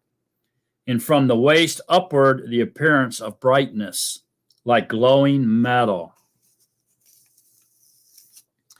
And he stretched out the form of a hand and took me by the lock of my hair, and the Ruach lifted me up between the Eretz and the Shemaim and brought me in visions of Elohim to Jerusalem, to the door of the north gate of the inner court, where the seat of the image of jealousy was, which causes jealousy. And see, the esteem of the Elohim of Israel was there, like the vision that I saw in the plain. And he said to me, Son of man, please lift your eyes toward the north. And I lifted my eyes northward, and north of the altar gate I saw this image of jealousy in the entrance. This would have been an obelisk, like the Washington Monument, the biggest one in the world right here in the good old USA. Ay, ay, ay. And he said to me, Son of man, do you see what they are doing? The great abominations which the house of Israel are doing here? Driving me away from my set apart place? You are to see still greater abominations. Then he brought me to the door of the court. Okay, so anything that drives Yahuah away, he doesn't want to be there, be present there, would be, you could say, is an abomination that lays waste. Okay, so a wasted area because Yahuah doesn't occupy it. And I looked and saw a hole in the wall, and he said to me, Son of man, please dig into the wall. And when I dug into the wall, I saw a door. And he said to me, Go in and see the evil abominations which they are doing there. And I went in and looked, and I saw all kinds of creeping creatures, abominable beasts, and all the idols of the house of Israel, carved all around on the walls. So here inside Yahuwah's temple, okay, they carved, and they had engravings of the constellations, of the stars, the zodiac signs and stuff, or animals, carved into the walls. So they're in there, doing astrology and things like that, worshiping the Shemaim. Unbelievable, right? And facing them stood 70 men of the elders of the house of Israel. And in their midst stood Yahu, son of Shaphan. Each one had a censer in his hand, and a thick cloud of incense went up. This is imitating pagan worship, right? Incense to idols, incense to made up mighty ones, false mighty ones, pagan worship. And he said to me, Son of a man, have you seen what the elders of the house of Israel are doing in the dark? Each one in the room of his idols? For they say, Yahuwah does not see us. Yahuwah has forsaken the land. And he said to me, you are to see still greater abominations which they are doing. And he brought me to the door of the north gate of the house of Yahuwah. And I saw women sitting there weeping for Tammuz. This is definitely pagan religious practicing. Unbelievable. In Yahuwah's temple. Man, the heart of man is just sick. Then he said to me, have you seen this, O son of man? You are to see still greater abominations than these. And he brought me into the inner court of the house of Yahuwah, and there at the door of the temple of Yahuwah, between the porch and the altar, were about 25 men with their backs toward the temple of Yahuwah and their faces toward the east. And they were bowing themselves eastward to the sun worshiping Satan, sun worshiping, man, in the temple of Yahuwah. Unbelievable. And he said to me, have you seen, O son of man? Is it a small matter to the house of Yehudah to do the abominations which they have done here? For they have filled the land with violence and turned back to provoke me. And see, they are putting the branch to the nose. That's pagan worship. Therefore I shall indeed deal in wrath. My eye shall not pardon, nor would I spare. And they shall cry in my ears with a loud voice, but I shall not hear them. Basically, he's going to ignore their cries, not help them. That's what that means. Obviously, Yahuwah is everywhere all the time. Okay, so he's there, but he's going to choose to ignore their cries and not help them, if you understand what I'm saying. Okay, so that's an example there now of people. They're not even happy with the religion, the religious practices and worship that Yahuwah went ahead and went along with them and let them have. Okay. They still wanted to change it. They still wanted to do it their way. They still desired to satisfy their own thoughts, their own desires, and started practicing stuff that the Gentiles were doing. Unbelievable, man.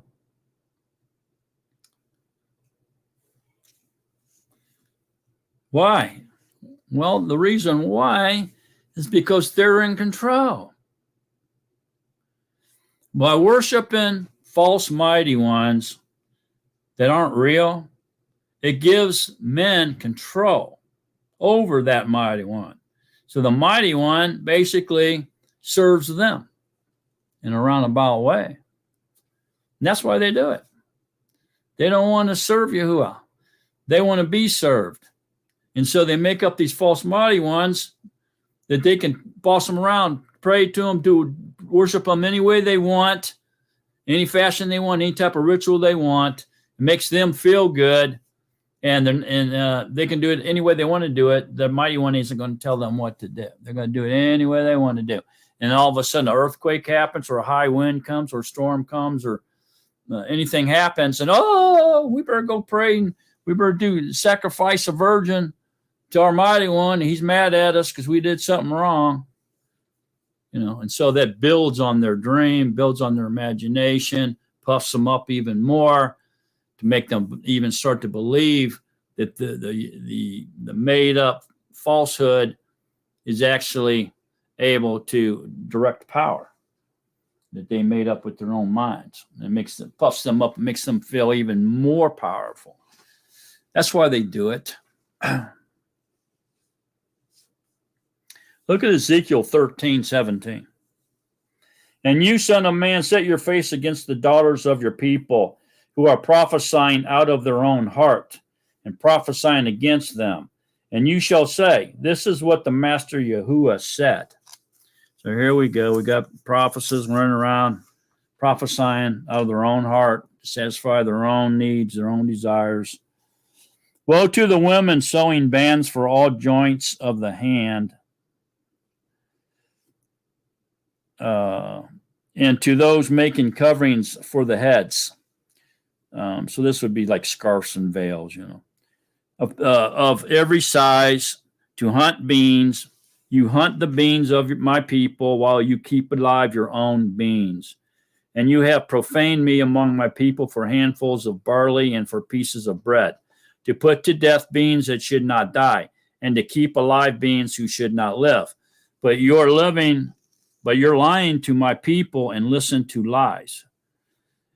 By your lying to my people who listen to lies. Therefore, thus said the Master Yahuwah, see, I am against your bands by which you hunt the beans there like birds. And I shall tear them from your arms and shall let the beans go, the beans you hunt like birds. And I shall tear off your coverings and shall deliver my people out of your hand, and they shall no longer be as prey in your hand. And you shall know that I am Yahuwah, because the falsehood you have made the heart of the righteous sad, whom I have not made sad, and you have strengthened the hands of the wrong, so that he does not turn from his evil way to keep him alive. This reminds me of once saved, always saved. Therefore you shall no longer see false visions nor practice divination. And I shall deliver my people out of your hand, and you shall know that I am Yahuah. So there you go. So these bands or whatever are like, magic charms or bracelets, okay, that they're making and wearing. They're like, 4-leaf clovers, rabbit's foot, and stuff like that. You know what I'm saying? And then nor practice divination, worshiping of the dead, seances, crystal balls, this type of garbage. And you can see that in their religious practices, they even worship dead people. They'll worship dead priests, saints. They have made everybody a saint, so-and-so, saint so-and-so, and they pray to that saint for certain things. They pray to Mary. They pray to the cross. All kinds of crazy stuff they indulge in. Okay, so you can see here, through all this falsehood, these religious practices and traditions, again, Yahuah is going to put an end to it. He's not going to put up with this kind of behavior forever. Man. Okay, so let's go into Psalms. Kind of want to stay on this same track thought here just for a while longer, and then we're going to do a deep dive. So this Psalms, even the blood offerings, burnt offerings, blood sacrifices, this kind of stuff, it can get really mixed up, and people make religions out of it as well, and it can really cause a lot of confusion. So I want to hit on that, but not yet. But we're going to get to it. All right, but for right now, let's look at Psalms 134.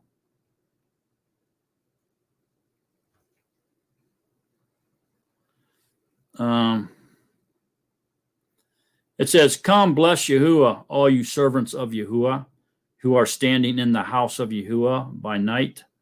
Lift up your hands in the set-apart place and bless Yahuah. Yahuah, maker of the Shemayim and Eretz, does bless you from Zion." And so what this is a little bit of a hint about how they should be acting, other than how they were acting in Ezekiel. They should have been in there, raised hands and worshiping and praising Yahuah, right?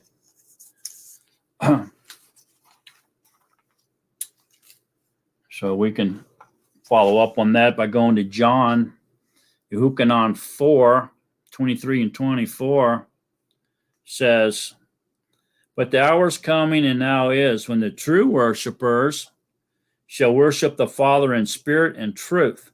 For the Father also seeks such to worship him. Elohim is Ruach, and those who worship him need to worship in Ruach, in truth. In truth, not falsehood. Not tradition and falsehood, but in truth." You see that? Not in flesh and falsehood and religion and traditions, but in Ruach and truth. There's mind of the spirit and in truth. And the truth is the instructions of Yahuah and how he told you to do it, not how men came up with religions and stuff and traditions and passing it down and telling you how to worship Yahuah through their religions and traditions and pagan practices and so forth and so on. I would advise you not to listen to them. It would not be a smart thing. And if you have been listening to them, get away from them. Nobody says you have to stay there and listen to all that falsehood. It'll get you burnt. Proverbs 14, 11 and 12 says, "The house of the false is destroyed, but the tent of the truthful flourishes. There is a way which seems right to a man, but its end is the way of death." So the the way that seems right to a man is their religions, their pagan practices, their worshiping of the creation. All religions is wrong, folks. It's the way of man, and it seems right. Everybody is brainwashed with it. What's your religion? What's your denomination? What's your translation? That's because they're in the mind of the religious spirit. They got the religious spirit in their mind, which leads to quarreling, fighting, and killing.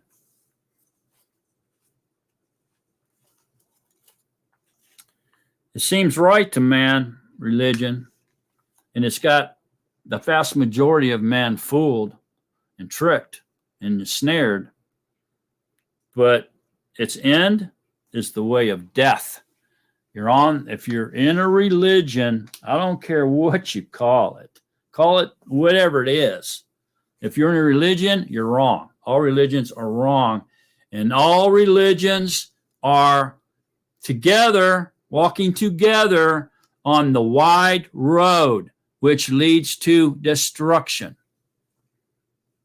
You can bet your bottom dollar on that.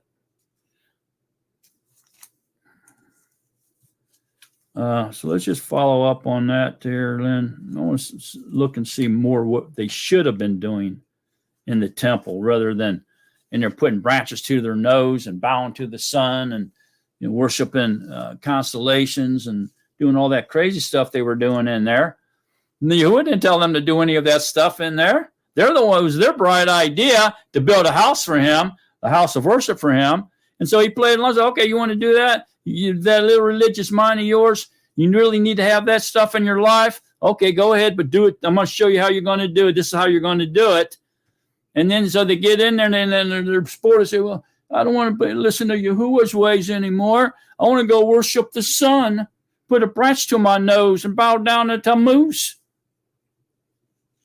So they should have been in there with raised hands, praising and walking around praising and worshiping and steaming Yahuah inside there. That's what they should have been doing. Look at Romans 12, 1 through 3. This is what we should do. This is what they should have been doing. I call upon you, therefore, brothers, through the compassion of Yahuwah, to present your bodies a living offering, set apart from all the Gentile worshiping practices, all paganism, all religion, all traditions, all that garbage. Set apart from it. A living offering, offering your heart to Yahuwah. Set apart, well-pleasing to Yahuwah. Your reasonable worship, praising him, praying to him, worship him, esteeming him. And do not be conformed to this world, but be transformed by the renewing of your mind, so that you prove what is that good and well-pleasing and perfect desire of Yahuwah, to give him your heart. Make him your everything.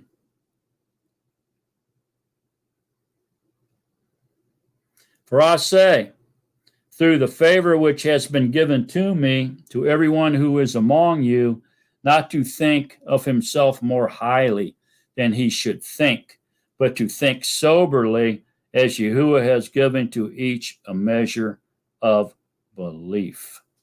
Hallelujah. That was what they should have been doing, folks, and that's what we should be doing. Not running to a circus and giving somebody money to teach us how we should worship Yahuwah in the way they came up with. Who are they? Tell you how to worship Yahuwah. Shouldn't tell any man how to worship Elohim, their Elohim. What they should be doing is listen to their Elohim and worshiping him the way he told them to worship them. Look at 1 Timothy 2. 1 Timothy 2, 1 through 8.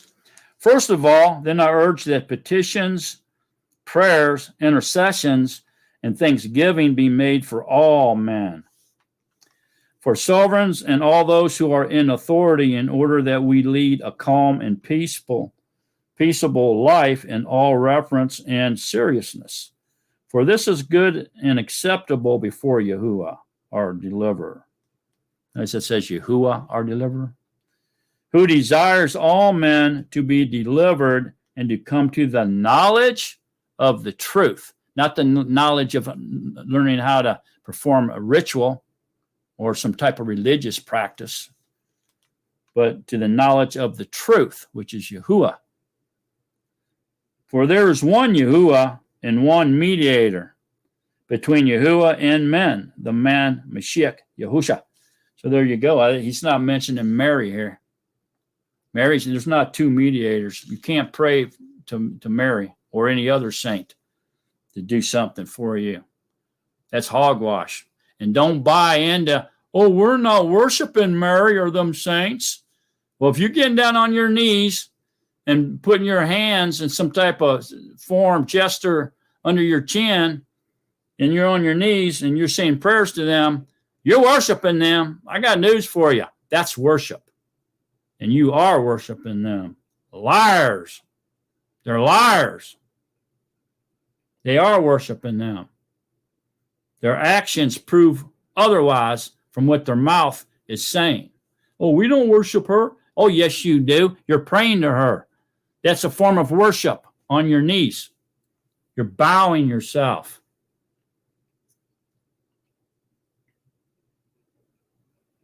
The man Mashiach Yahushua, who gave himself a ransom for all to be witnessed in its own seasons, for which I was appointed a proclaimer and an emissary. I am speaking the truth in Mashiach and not lying, a teacher of the nations in belief and truth. So I resolve that the men pray everywhere, lifting up your hands that are set apart without wrath and disputing. There's what you should be doing. I don't see anywhere where it says we're supposed to go and do communion or any of that kind of stuff. Okay. Back over to John 8. John 8:42 says, Yahushua said to them, if Elohim were your father, you would love me. For I came forth from Elohim and am here. For I have not come of myself, but he sent me. Why do you not know what I say? Because you are unable to hear my word? You are of your father, the devil. Who's he talking to here? The religious sect. That's who. The ones that love religion and traditions. That's who he's talking to. You are of your father, the devil, and the desires of your father you wish to do. He was a murderer from the beginning and has not stood in the truth, because there is no truth in him. When he speaks the lie, he speaks of his own, for he is a liar and the father of it. And because I speak the truth, you do not believe me. Truth over tradition, folks. What Yahushua's saying, paraphrasing, of course. Truth over tradition. Truth over tradition. Who of you proves me wrong concerning sin? And if I speak the truth, why do you not believe me? He who is of Elohim hears the words of Elohim. Therefore you do not hear, because you are not of Elohim. Wow. Yeah. You're not listening to him. You're not worshiping and praising him, giving him what he asks for. You're trying to do everything but what he tells you he wants you to do in order to esteem him. We got to get the religious mindset flushed out of our minds. You got to just get those thoughts all collected up here, all those religious thoughts, practices, traditions. Get all that accumulated up here in your brain, and then act like your brain's a toilet and push the handle down and flush all that garbage out of your mind. And start worshiping Yahuah according to his instructions and the way he wants to be worshiped. We don't get to worship him the way we think we should worship him. We have to worship him the way that he wants to be worshiped.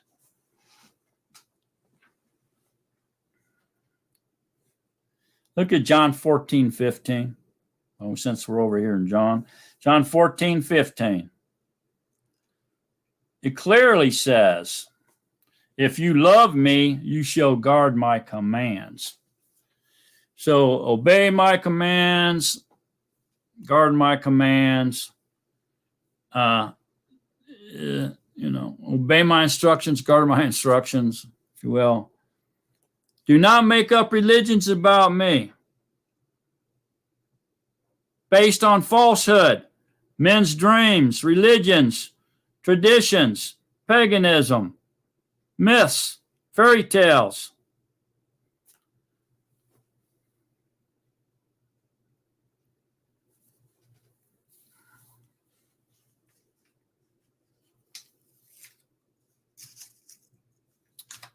Oh, look at Acts. Let me see. Acts 15.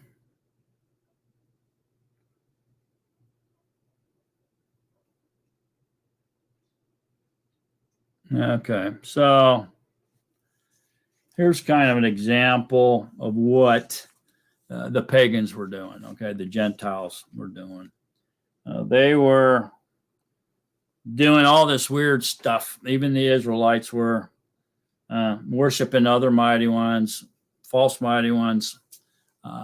They were getting into this blood sacrifice stuff as well. And the demons were instructing them on what to do, how to mix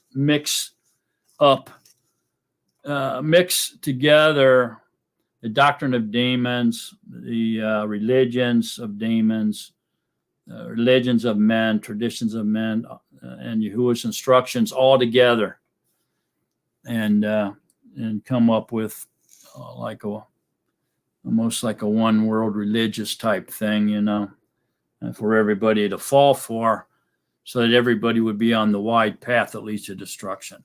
And so anyway, this kind of points it out so that we can all see. And it's not just for this time. I mean, this stuff continues on and on, even up into our era. So look at Acts 15. And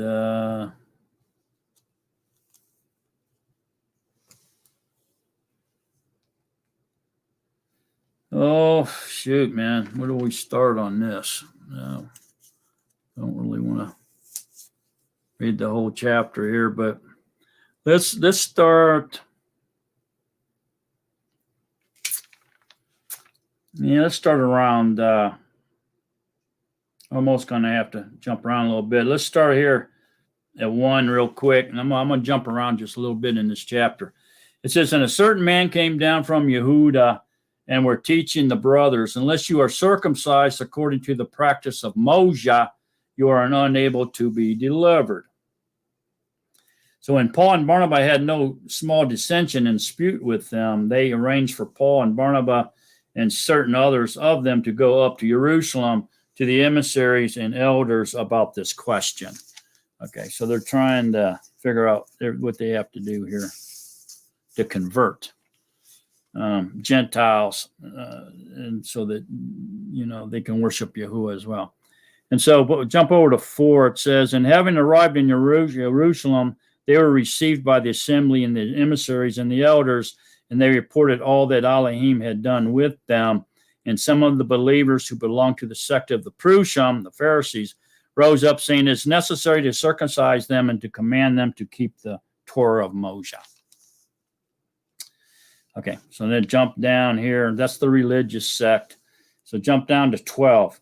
And all the congregation was silent and were listening to Barnabas and Paul, saying, how many miracles and wonders Elohim did among the Goyim, which are Gentiles, through them.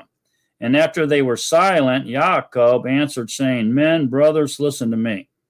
Simon has declared how Elohim first visited the Gentiles to take out of them a people for his name.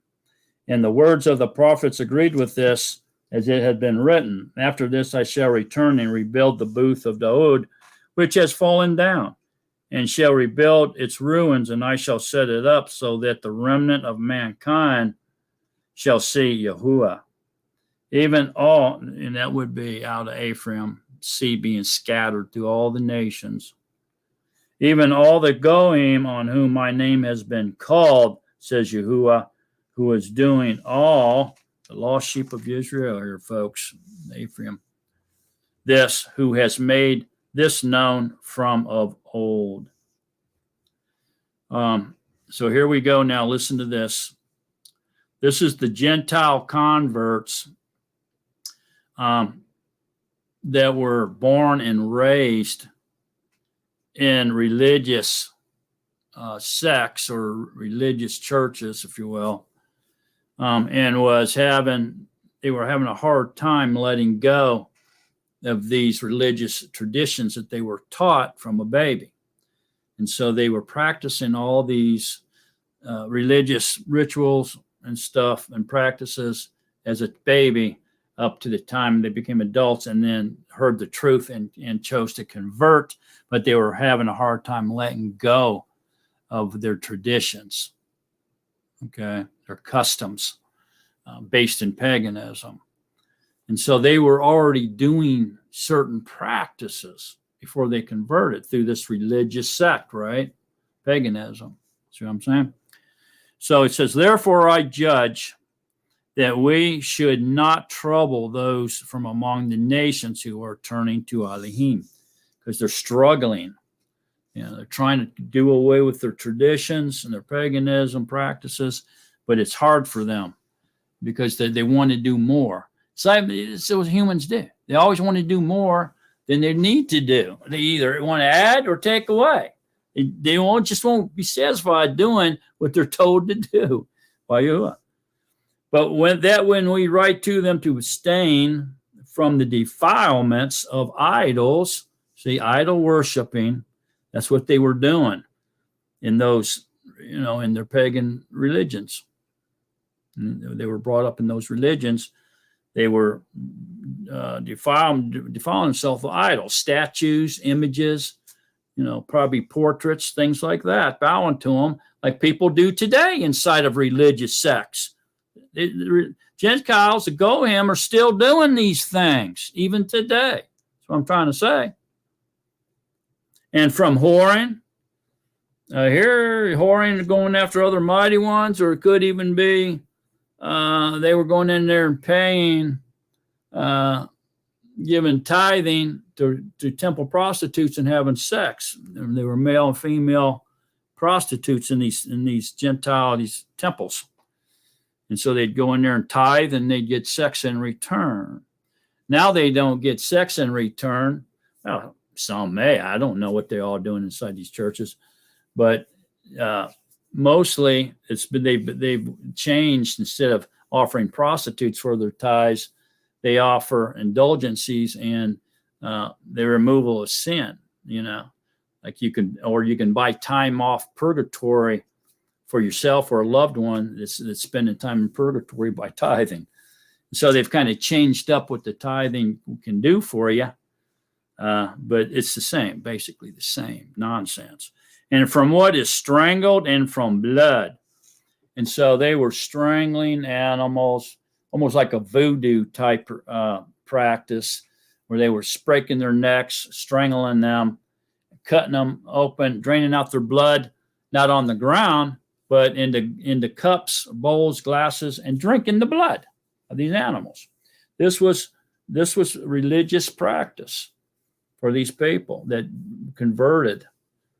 Okay, this is what they were doing. And so what Jacob's telling them is, you got to stop doing these religious practices. It's like today when we talk to people, what do we tell them? You got to stop putting them Christmas trees in your house. They're an abomination. You have to stop practicing Easter. You have to stop dressing up as the devil for Halloween. You have to stop celebrating your birthday and worshiping the constellations and astrology. Trying to tell the future through astrology based on your birthday, things like that. The same thing. He's telling them here, stop doing those religious practices, man. What does that have to do with worshiping Yahuah? Nothing. Zero.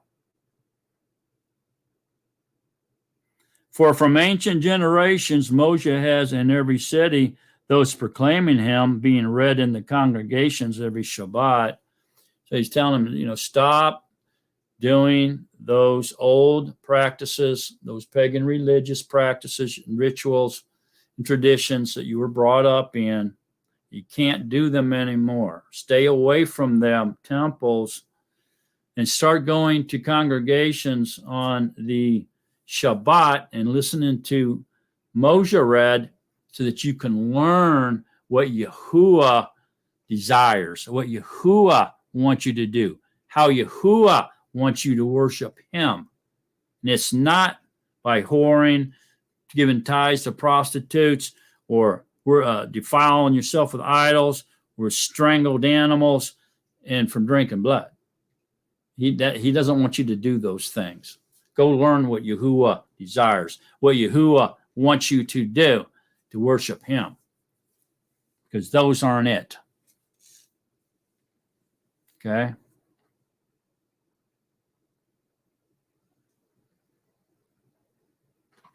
So I think you get that now. You can see here that they're wanting them to stop practicing their religious practices and traditions, stuff like that, and start doing what Yahuah requires, that he wants his people to do to worship him, not what the pagans are doing. That's not what he desires. So that's what that whole chapter is about. But it's a very interesting chapter if you understand what's going on there. So Acts 17 then.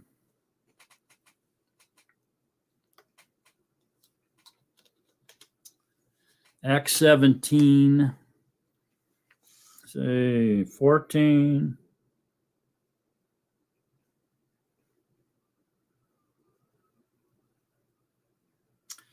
It says, and then immediately the brothers sent Paul away to go to the sea, but both Silas and Timothy stayed there.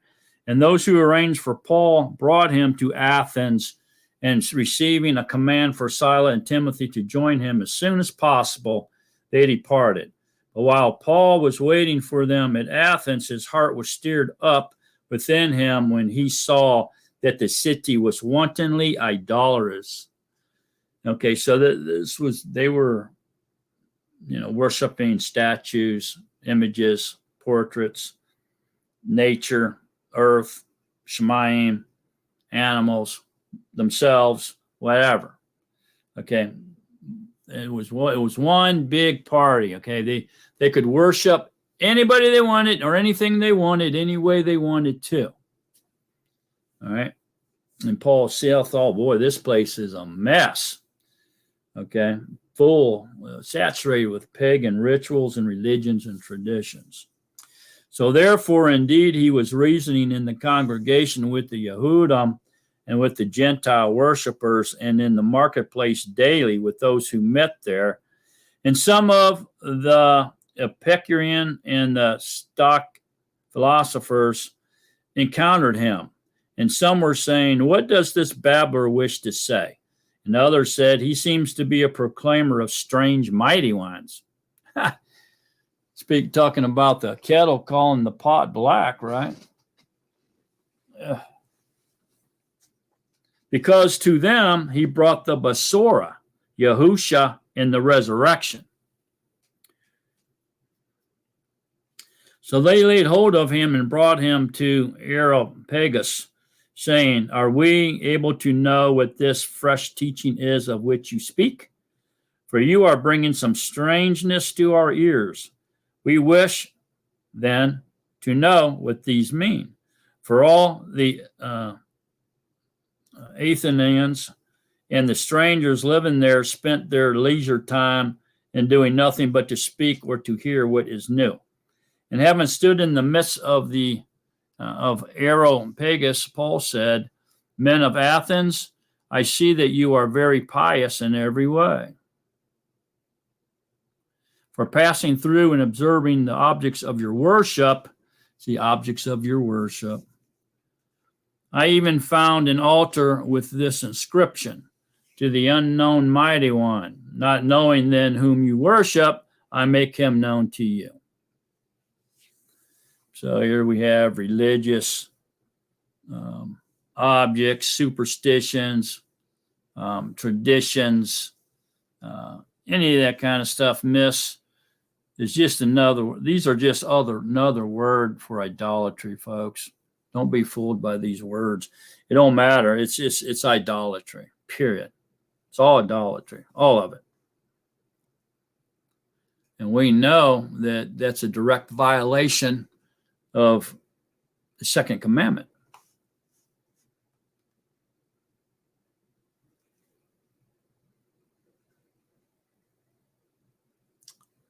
Yahuah, who made the world and all that is in it, this one being master of heaven and earth, does not dwell in dwellings made with hands, nor is he served with men's hands as if needing any. Himself given to all life and breath and all else. And he has made from one blood every nation of men to dwell on all the face of the earth, having established beforehand the times and the boundaries of their dwelling. To seek the master, if at least they would reach out for him and find him, though he is not far from each one of us. For in him we live and move and are, as also some of your own poets have said. For we are also his offspring. Now then, since we are the offspring of Elohim, we should not think that the Elohim is like gold or silver or stone, an image made by the skill and thought of man. Truly, then, having overlooked these times of ignorance, Elohim now commands all men everywhere to repent, because he has set a day on which he is going to judge the world in righteousness by a man whom he has appointed, having given proof of this to all by raising him from the dead. So there you go.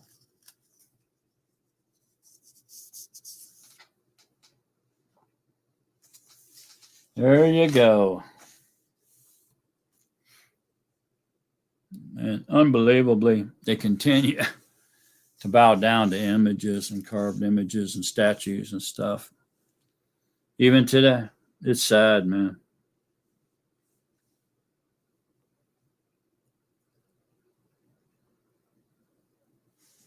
Okay.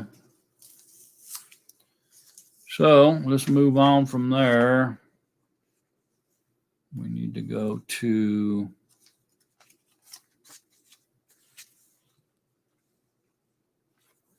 Matthew 15, 1 through 9. Then there came to be Yahusha. Then there came to Yahusha scribes and Pharisees from Jerusalem, saying, Why do your Talmudim transgress tradition of the elders? For they do not wash their hands when they eat bread. But he answering said to them, Why do you also transgress the command of Elohim because of your traditions? Men's religious practices, called the Talmud. For Elohim has commanded, saying, Respect your father and your mother, and he who curses father or mother, let him be put to death. But you say, whoever says to his father or mother, whatever profit you might have received from me has been dedicated, is certainly released from respecting his father or mother. So you have nullified the command of Elohim by your tradition. Hypocrites. Yashayahu rightly prophesied about you, saying, this people draw near to me with their mouth and respect me with their lips, but their heart is far from me. But in vain do they worship me, teaching as teachings the commands of men, instead of the instructions of Yahuah, the instructions of men, how to perform inside these churches. This is a very powerful passage here. Look where it says, in 8, these people draw near to me with their mouth and respect me with their lips, but their heart is far from me. He doesn't want all that mouth. He doesn't want all that religious practice, traditions, and rituals. He wants your heart. He wants your heart to come near to him. That's what Yahuah wants. You can trash can the religious acting, the performing those religious ceremonies and playing church. Trash can all that. He wants your heart. Leave all that behind. Seek his face. Come to him with a wanting heart, a desire in your heart to know him, to love him, and to have a relationship with him. That's what Yahuah wants. He says in here, but their heart is far from me. You're not giving him your heart. You're just giving him lip service. And you're performing religious practices. All you people going to church is what you're doing. It's what you're doing. He doesn't want all that. He wants your heart. Do you really desire to know him? Do you know him? Do you love him? Do you want to be in a close, personal, one-on-one relationship with him and forget all about your status in the church? Well, here he seems to expose that most don't. Their heart is far from me. He's going to tell you, depart from me, you who work lawlessness. I never knew you. You say, yeah, but I did, but I did. I mean, I did, blah, blah, blah, blah, and I did, blah, blah, blah, and I went to church every Sunday, blah, blah, blah, blah. You don't say, depart from me. I don't know you. You never gave me your heart. You only gave me lip service and satisfied your own desires with your religious practices. Look at Mark 7. Mark 7:1. And the Prushim and some of the scribes assembled to him, having come from Jerusalem, and seen some of his Talmudim eat bread and defiled, that is, unwashed hands, they found fault.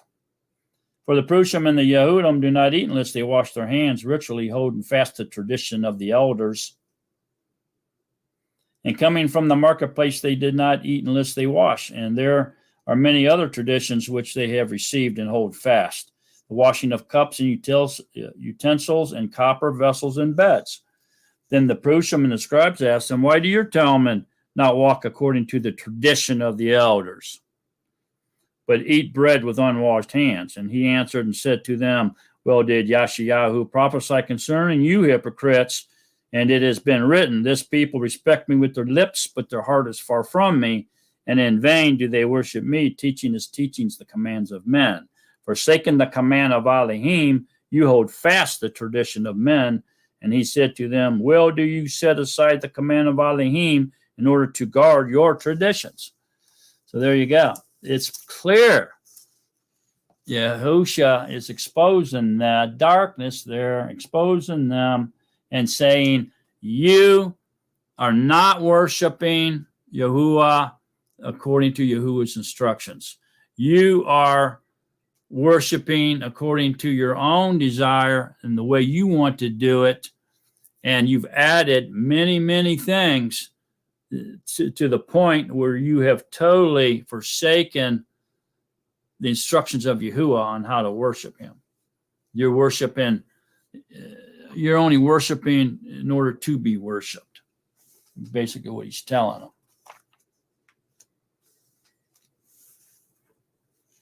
So many people out here today. There's just so many people out here in the world today. They're doing just that.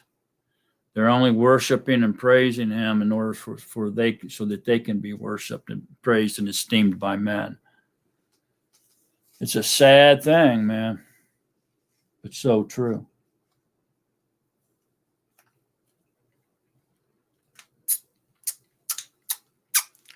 Look at Romans 1:16. For I am not ashamed of the Besorah of Mashiach, for it is the power of Yahuah for deliverance to everyone who believes, to the Yehudim first and also to the Greek. For in it the righteousness of Yahuah is revealed from belief to belief, as it has been written. But the righteous shall live by belief, for the wrath of Yahuah is revealed from heaven against all wickedness and unrighteousness of men who suppress the truth in unrighteousness. Wow. Because that which is known of Yahuah is manifest among them, for Yahuah has manifested it to them. For since the creation of the world, his invisible qualities have been clearly seen, being understood from what has been made, both his everlasting power and mightiness, for them to be without excuse. Because although they knew Yahuah, they did not esteem him as Yahuah, nor gave thanks, but became vain in their reasonings, and their undiscerning heart was darkened. Claiming to be wise, they became fools, and changed the esteem of the incorporeal, incorruptible Yahuah into the likeness of an image of corruptible man, and of birds, and of four-footed beasts, and of reptiles. So they began worshiping the creation on their own accord. They forgot all about Yahuah and worshiping Yahuah the way Yahuah wanted them to, but they started worshiping creation, performing creation worship. Therefore, Yahuah gave them up to uncleanness and the lust of their hearts to disrespect their bodies among one another, who changed the truth of Yahuah. See that? Forgot all about Yahuah's instructions on how to worship him. He changed the truth of Yahuah into the falsehood, which is religion. Changed it into religious practices, man. Man's heart desire is to perform religious practices and bow down to the creation. Anything but Yahuah. Crazy, man. And worshipped and served what was created rather than the creator, who is blessed forever. Amen. So that would be like the earth, Mother Earth, all these other different things, blah, blah, blah. The Shemayim, the earth, the waters, and everything in them. That's what they want to worship by their religious practices. It's hidden very well. The Easter bunny, worshiping that bunny rabbit, those eggs, those Christmas trees, those hearts, all those witches and devils and goblins. Yourself on your birthday, esteeming yourself, blowing out candles, making wishes to genies, worshiping the Shemayim, reading your horoscope, all that kind of stuff. Clovers.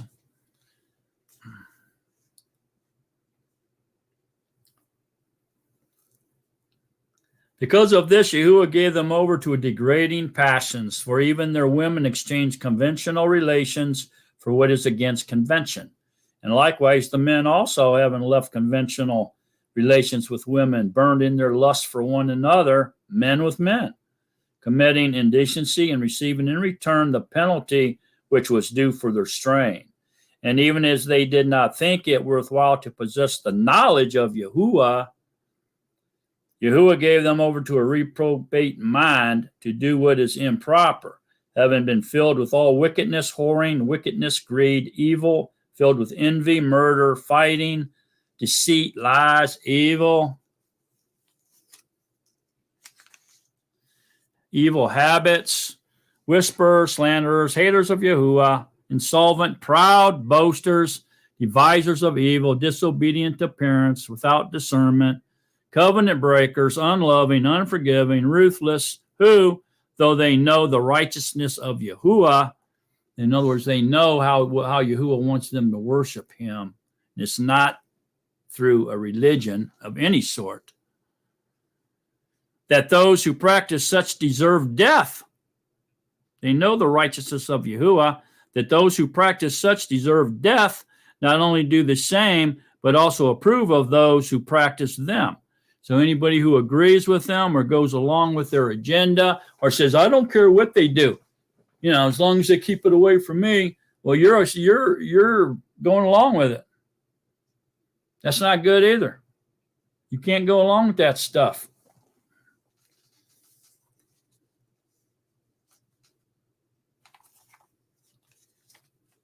Look at 1 Corinthians 5. Oh, yeah.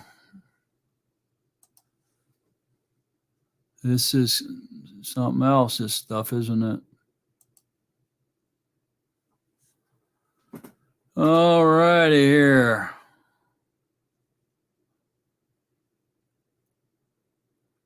Let's see, I think I got something I want to show you. Maybe I shouldn't, but maybe I should.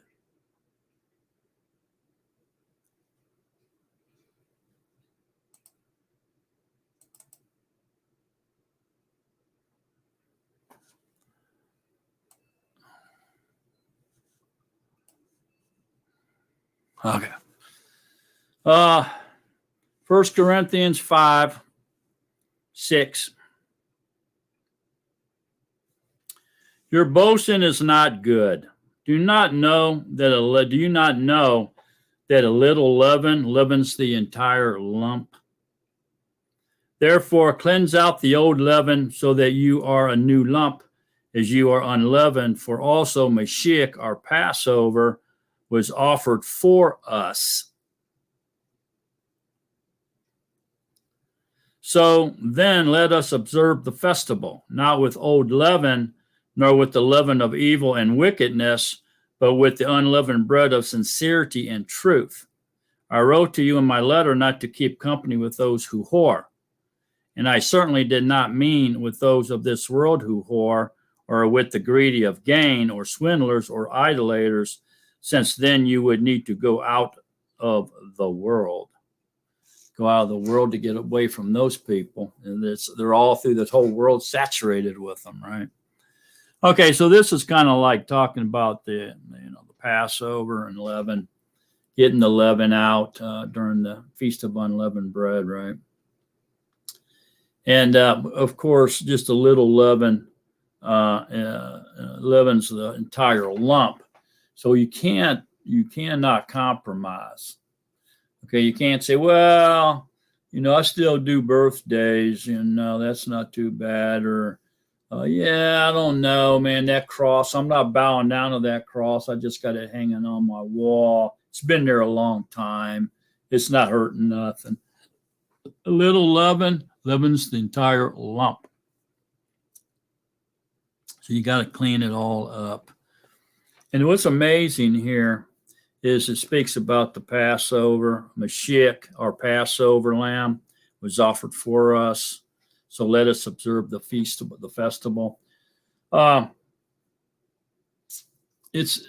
strange is Mashiach is a Passover lamb. Okay, and he shed his blood. For without the shedding of blood, there is no remission of sins, right? So he was the Passover lamb that shed his blood. But yet somehow these people who follow religious sects, these religious people, have replaced Mashiach is the Passover lamb to the J-man, which is a pig.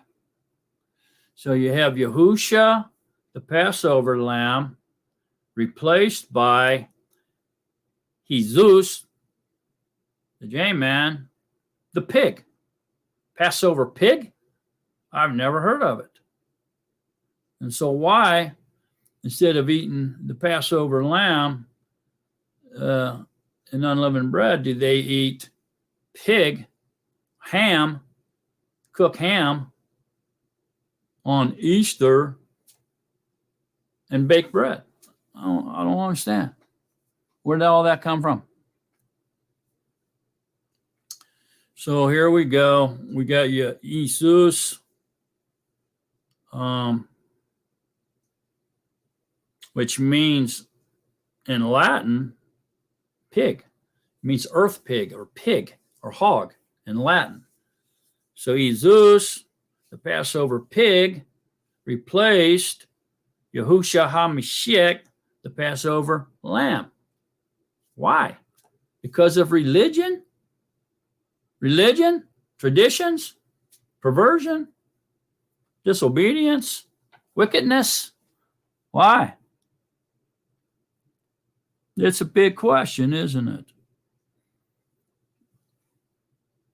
You know, Zeus, Sui, you know, means here, piggy, piggy, piggy, here, piggy, piggy, piggy. Let me chop you up and eat you for my Passover ham, Easter ham. Here, piggy, piggy, piggy, Sui. It's kind of strange, isn't it? So let me share this with you. I can't hardly get over it, really. You really think about it.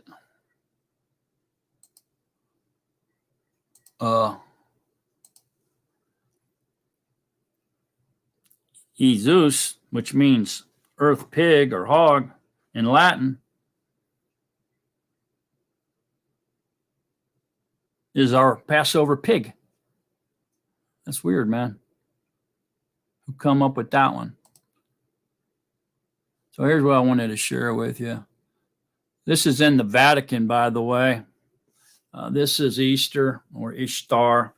They try to tell you it has no relationship, you know, with Easter, but it does. Look at the eggs here for the breasts. There's all these breasts look like eggs on her. The snake, or is that a fish body or a snake body? Maybe a fish. But anyway, this is Easter or Ishtar, if you will. And believe it or not, this is located in Vatican. One of the statues in the Vatican. Hundreds of statues. I mean, it's insane what they have there in this Vatican. But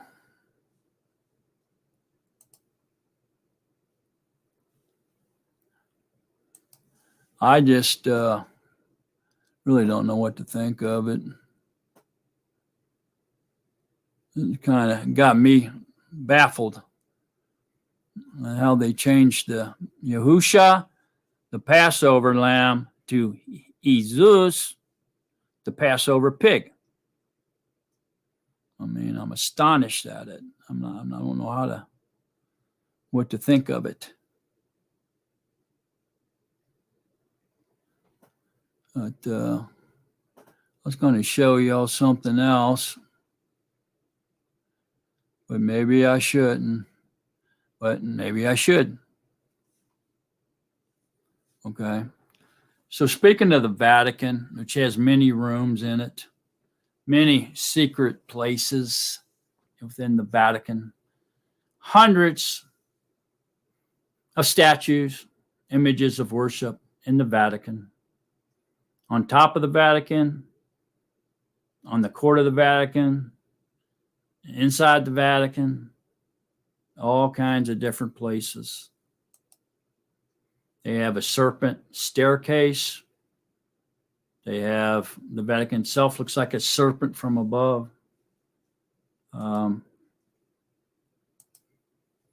They have a statue of Jupiter there sitting on a throne that they call Peter, changed his name to Peter, and people lined up to go in there to kiss the feet, the toes of Jupiter. And it's been worshipped and kissed so much, bowed down to, that the toes are deteriorating from the saliva from the people kissing on it.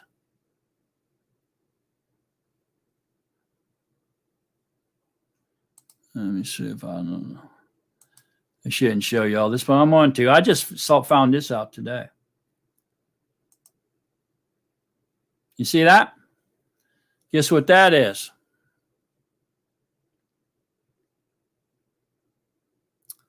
That is in the Vatican. This is a room inside the Vatican, and it's called the Serpent Room. I never knew this existed in the Vatican until today. I just happened to stumble on this and get a good look at that. Here you got the satanic pentagram, upside down crosses, Satan up there himself. See that sign he's given? You see kids giving that sign all the time, talking about, oh, that means rock on, dude. No, it don't. It means you worship Satan. Look how it's built. Doesn't it resemble the inside of a circus, inside of a church? Sure it does. Yeah, you got your little, go up the stairs onto the little stage there. There's your preacher man up there. There's your crosses you can bow down to. There's your crosses and your preacher man. There's your satanic symbol. And check this out. Here's your benches, your pews. It's all set up like a pagan temple, isn't it? Well, so is your church. It's set up resembling a pagan temple. It's exactly what it looks like. But anyways, this is inside the Vatican, believe it or not. They say it's called the Serpent Room. I had no knowledge of this till today. Really weird, right?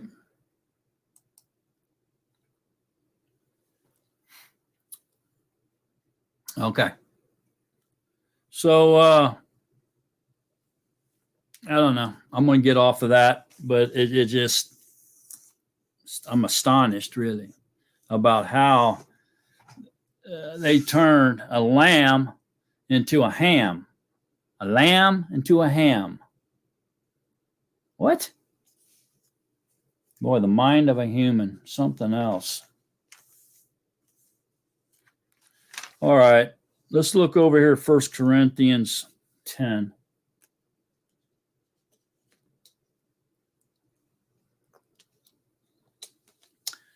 (14) says, therefore, my beloved ones, flee from idolatry. I speak as to wise men. Judge for yourselves what I say. The cup of blessing which we bless is not a sharing in the blood of Mashiach.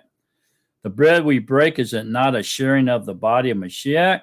Because there is one bread, we who are many are one body, for we all partake of the one bread. Look at Israel after the flesh. Are not those who eat of the offering sharers in the altar? What then do I say? That an idol is of any value, or that which is offered to idols is of any value? No, but what the nations offer, they offer to demons. Listen to that. No, but what the nations offer, they offer to demons and not to Yahuah. So inside those churches, this is telling us that the Goyim, what they're doing in there is they're offering the praise and the worship they're offering is in there. They're offering it to demons and not to Yahuah, because he didn't tell them to worship him that way. Is that mind-blowing? Is that mind-blowing? And I do not wish you to become sharers with demons. Yeah, that's right there in your scriptures. Read it yourself. 1 Corinthians 10, verse 20.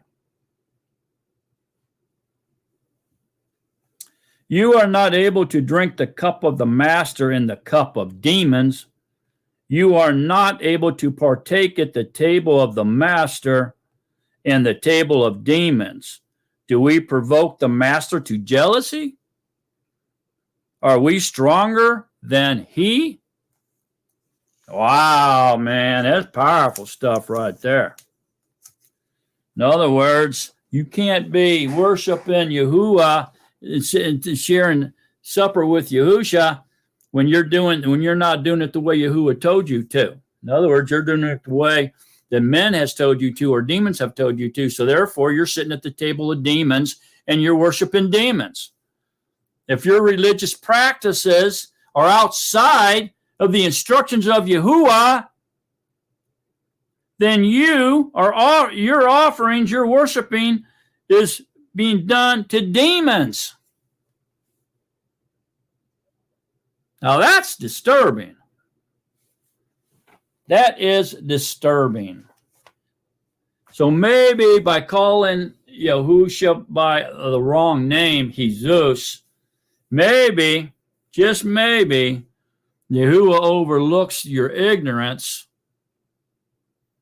But by going in there and worshiping in that circus, that church, with strange fire, in a way he told you not to worship him, or never told you to worship him that way, could be a huge problem for you, especially if you learn the truth and discard the truth and then go right back in there and continue to worship him in the way of falsehood.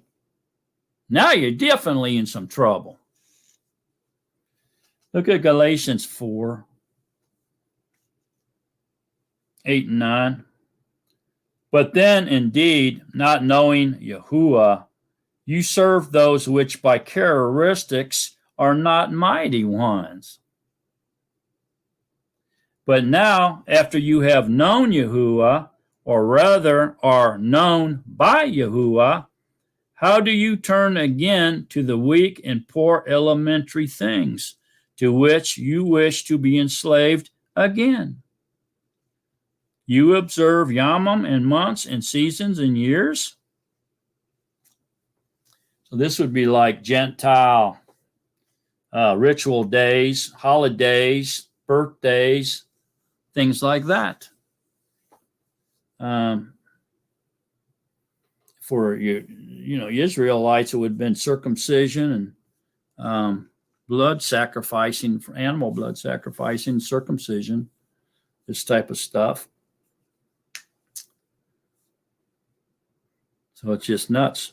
So after you know Yahuah, after you learn the truth and what his will is, what his desire is, how he wants you to worship him according to the word of truth, and then you think, oh, man, this is boring. I need more. I need to go back into the church, man. They sing and dance and they have Sunday school and pass around crackers and wine and, this kind of stuff. And it's more fun. I feel better when I'm in there. I feel all alone when I'm not, and you go back there, you're in big trouble. You're in big trouble, boy.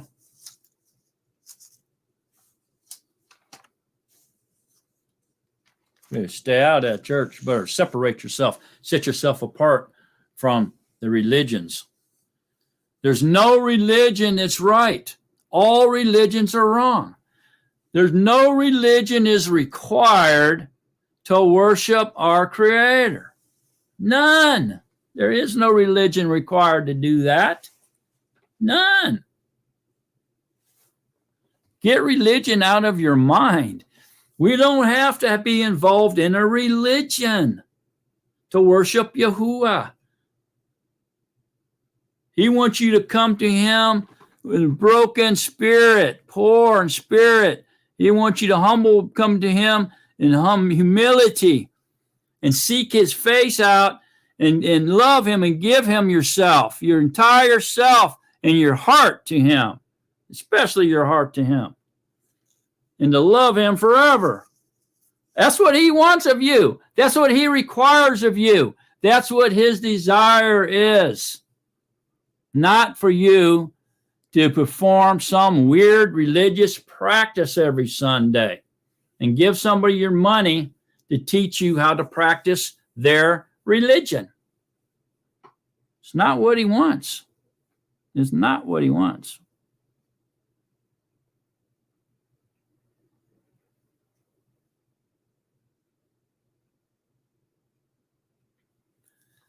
Okay, Ephesians.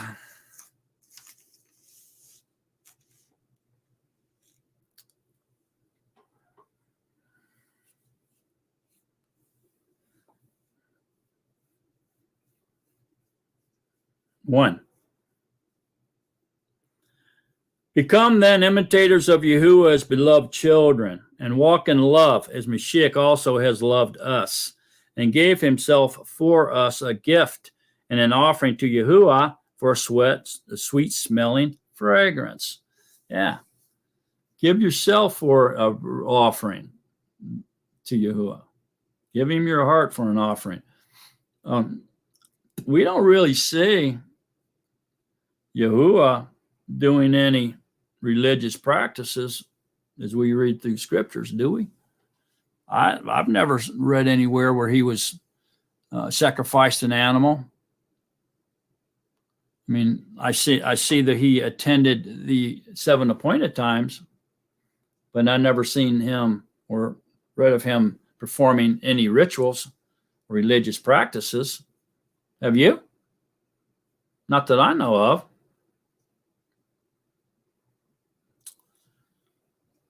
But whoring and all uncleanliness or greed of gain, let it not even be named among you, as is proper among set apart ones. Neither filthiness, nor foolish talking, nor coarse jesting, which are not fitting, but rather thanksgiving. For this you know that no one who whores, nor unclean one, nor one greedy of gain, who is an idolater, has any inheritance in the reign of Mashiach and Yahuah. That no one deceive you with empty words, for because of these the wrath of Yahuah comes upon the sons of disobedience. Idolatry, religion, traditions, paganism, bad stuff. Therefore, do not become partakers with them. Don't go to that church. Better come out of there, start worshiping Yahuah, have a one-on-one relationship with your husband. Don't go in there partaking with them in those pagan rituals that's going on. There's a lot of paganism inside them churches. A lot. Matter of fact, it's been said, if you remove all the paganism out of a Christian church, there will be nothing left. Just an empty building. And perhaps that's what they should do.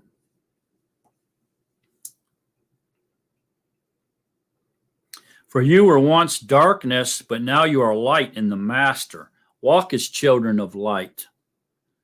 For the fruit of the Ruach is in all goodness and righteousness and truth, proving what is well-pleasing to the Master. And have no fellowship with the fruitless works of darkness, but rather expose them. For it is a shame even to speak of what is done by them in secret. These are doctrines of demons. This is what's sad. People think they go to a church and they're in the light. And everybody else out there that's not going to church is raising hell and smoking dope and drinking beer and whoring around. They're the evil ones, right? And they're clean and cut and light and goody two shoes, doing everything. They're holier than thou, doing everything what they should be doing. But in reality, they're in there practicing the doctrine of demons. And a lot of people, I've heard it said, refers to churches or religions as the temples of Ha-Shatan, because they're teaching the doctrine of demons in there. There's a lot of falsehood attached to their sermons. And they practice these pagan holidays and try to tell you that they don't, that they mean something else. You know, they worship crosses, images of worship. They have steeples. They use candles. Some use incense. They put Christmas trees in them churches, decorate for Halloween, have Halloween in their parking lot. All this stuff, you know, and then they sit there and tell you that they don't practice pagan rituals and holidays. They worship Mary, put statues in there, portraits of the J-man, Jesus, of Mary in there, and they bow down to them and pray to them and bow down to that cross and pray to it, and those portraits of Mary, those statues of Mary, and then they tell you they don't worship Mary or they don't worship that cross. They're liars. It's exactly what they're doing. Exactly. You tell me. If somebody bowed down to you, went down on their knees at your feet, bowed down to you, and started worshiping you and praising you, would you allow it? No. Why? Because you know what they're doing. They're worshiping you. So when they bow down and pray to the feet of those portraits and those statues and those crosses, it's clear what they're doing. They're worshiping those statues and Mary and them crosses. I don't care what they say. You know, their actions speak a lot louder than their words, buddy, when you see them doing it. If you don't believe me, tell them to bow down to you like that, and you can feel what they're doing. When they go down on them knees, bow down in front of your feet, start praising you, esteeming you, you know what they're doing. You can feel it. So ain't no way they're going to convince me that they don't worship Mary and that cross. I know they do by their actions.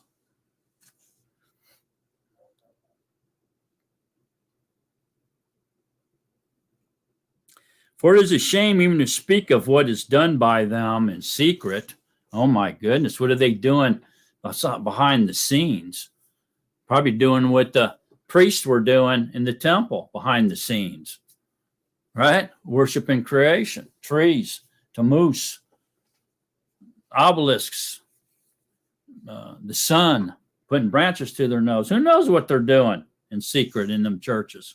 Who knows?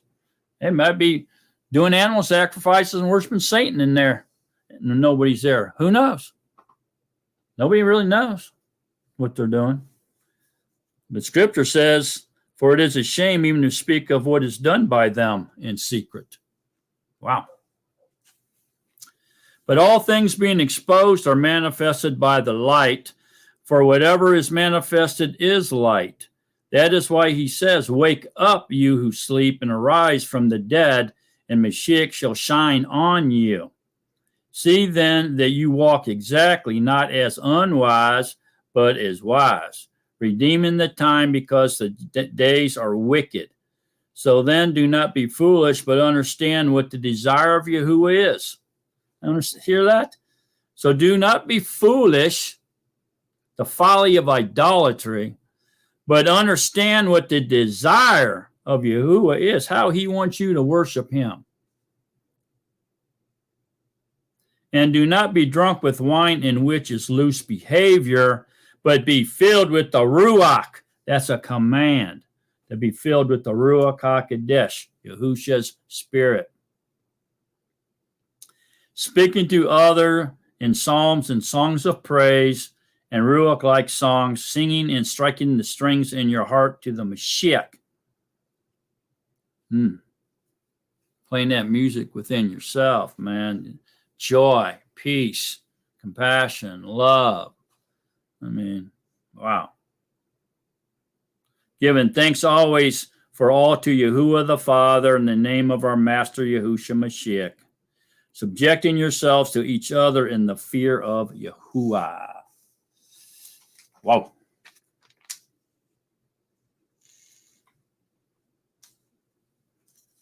All right. Let's go to 2 Timothy 3.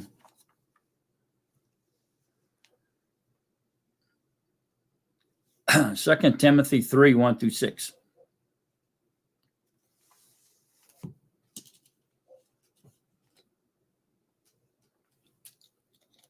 Told you it's going to be a long one. If you can do it, stay with me, because the power's coming once I finish this little bit here and we go back. It's going to get very, very powerful. Hang in there if you can. If not, make sure you rewatch. Catch up. So 2 Timothy 3, 1 through 6 says, But know this, that in the last Yamam hard times shall come. For men shall be lovers of self, lovers of money, boasters, proud, blasphemers, disobedient to parents, thankless, wrongdoers, unloving, unforgiving, slanderers, without self-control, fierce, haters of good, betrayers, reckless, puffed up, lovers of pleasure rather than lovers of Yahuah. See, they're going to love their pleasure. There's things that the religions that get pleasure out of going and playing church, acting holier than thou in front of other people, strutting around like a game rooster, getting to sit in the best places at the churches and all that. So they're lovers of the pleasure that comes along with these religions and traditions, rather than lovers of Yahuah, seeking out Yahuah and giving their heart to Yahuah. Having a form of reference but denying its power, and turn away from these. For among them are those who creep into households and captivate silly women, loaded down with sins, led away by various lusts, always learning and never able to come to the knowledge of the truth. Why? Because they're not obeying Yahuah. They're not listening to Yahuah's instructions on how he wants to be worshipped. They're worshiping him with strange fire. And he's not going to open up their eyes and ears or their mind to understand the scriptures, as long as they're conducting business that way in their own, the way they want to, not the way he wants them to. Go to Revelations 21, 7 and 8 says, the one who overcomes shall inherit all this, and I shall be his Yahuah, and he shall be my son. But as far as for the cowardly and untrustworthy and abominable and murderers and those who whore and drug sorcerers and idolaters and all the false, their part is in the lake, which burns with fire and sulfur, which is the second death. So there you go. That pretty much tells the story right there. Stay out of the religion practices, man, the traditions, the paganism. Get away from all that. That's not what he wants you to do. He's getting sick and tired of your festivals and your assemblies and all that. He's had it with it. It's not his desire. He says they worship me with that mouth. They praise me with them lips and that mouth. But their heart, far from me. They've never given me their heart. And that's what he wants from you. Right now, today, this very second, he wants your heart. Give your heart to him. And let him love you back. Revelation 22:13 says, I am the leaf and the tall, beginning and the end, the first and the last. Blessed are those doing his commands, so that the authority, that means worship him the way he wants to be worshiped, man. Obeying his instructions, his commands, will be theirs to the tree of life, and to enter through the gates into the city. But outside are the dogs, or the goyim, and those who enchant with drugs, and those who whore, and the murderers, and the idolaters, and all who love and do falsehood.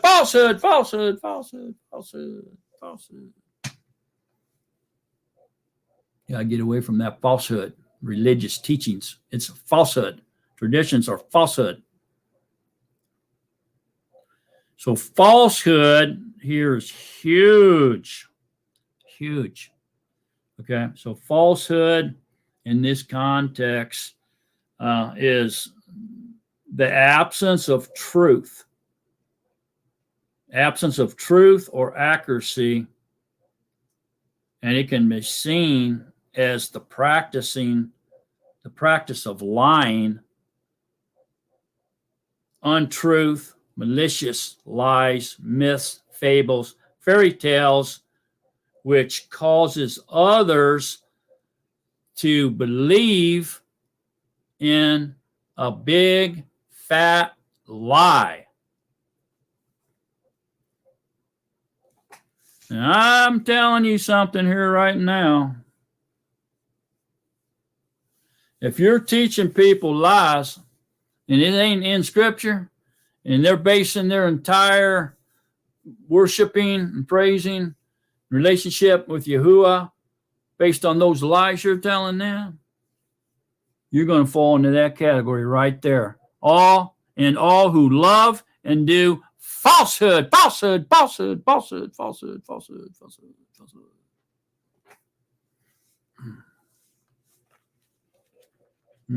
It's not what Yahuah told us to do. He didn't tell you to create a religion about him and go in there and collect a congregation and sit in there and teach them how to do religious practices and control them like robots, take their money from them, and then teach them all kinds of lies to make and tickle their ears, and so they get them to believe what they want to believe. He didn't tell you to do any of that. He didn't say to do any of that. He didn't even want them to build a house. He made fun of them. What? A house for me? I inhabit the entire world. The entire creation's mine. I'm everywhere. How are you going to contain me? Silly man. Okay, now we're going to go into the last half of this teaching here.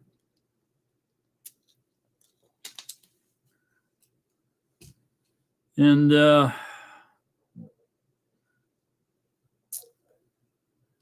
we'll turn to 1 Samuel chapter 15 here. But before we get going into this, let me see.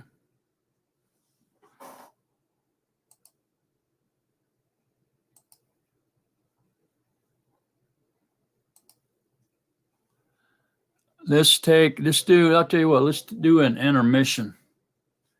And then I'll be right back, and then we'll finish the second half of this study off.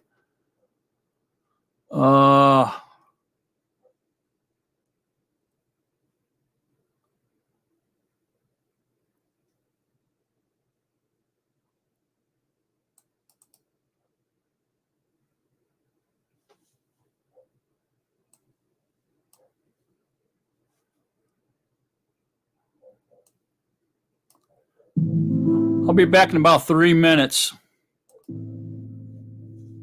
Okay? Give me about 3 or 4 minutes. I'll be right back.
Okay, we're back. That was a nice needed break, intermission. And I hope all of you got to go to the potty and get yourself something to drink and some popcorn. Or had a good break. I know I did. And so we're going to get into the bonus round here, if you will, and second half of this study this evening, which won't be nowhere near as long as the first part, in case you're wondering. But nevertheless, it's going to be extremely powerful. And so we're going to open this up in Yeshayahu chapter 1. So it would be Isaiah chapter 1.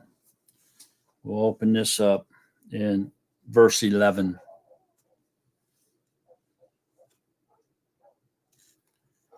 It says, "Of what use to me are your many slaughterings, declares Yahuah. I have had enough of burnt offerings of rams and the fat of fed beasts. I do not delight in the blood of bulls or of lambs or goats. When you come to appear before me, who has required this from your hand to trample my courtyards?" This is pretty clear. The Yahuah doesn't like religious practices. So what's happening here? Like I said earlier, the people, humans desire these practices.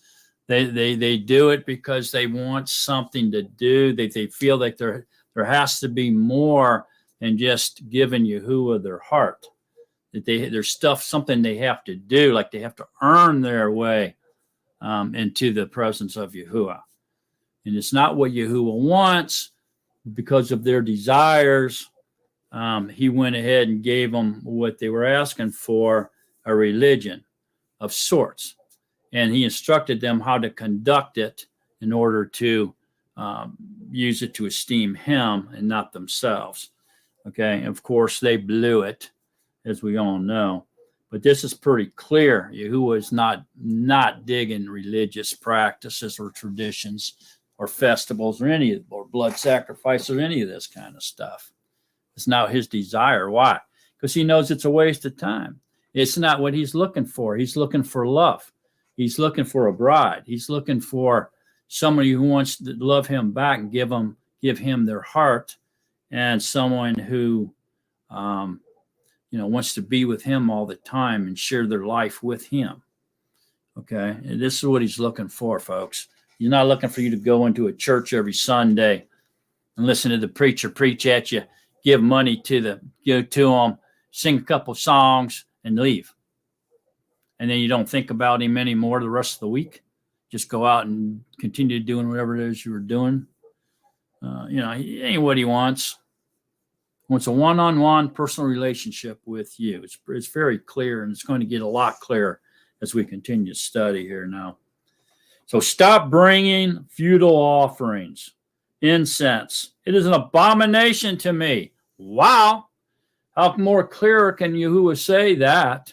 It's an abomination. Stop doing it. Stop with your religious practicing church stuff. With your religion, your traditions, your paganism. I'm sick of it. It's not what I want. I've had it with your stuff. I'm not going along with this anymore. And he takes over, doesn't he? Yeah, he does. He takes over, man. But it says it's abomination to me. New moons, Shabbats, the calling of meetings. That's an assembly, congregation, a church meeting, The calling of meetings. I am unable to bear unrighteousness and assembly. See that? And assembly. My being hates your new moons in your appointed times. They are trouble to me. I am weary of bearing them. Mind blowing yet or what? And when you spread out your hands, I hide my eyes from you. Even though you make many prayers, I do not hear your hands have become filled with blood. All those animal sacrifices, killing all his animals off. His precious creatures. You don't think he loves animals? He surely does. Wash yourselves, make yourselves clean, put away the evil of your doings from before my eyes. Stop doing evil. Stop doing evil. They're doing all these things, and then he says all these religious acts and practices and traditions, and he's telling them to stop doing evil. Wow, man. Why? Because their heart's far from him. They're just doing it to esteem themselves because they like doing it. They're getting a kick out of it. They're not worshiping Yahuah. They're doing it to worship themselves.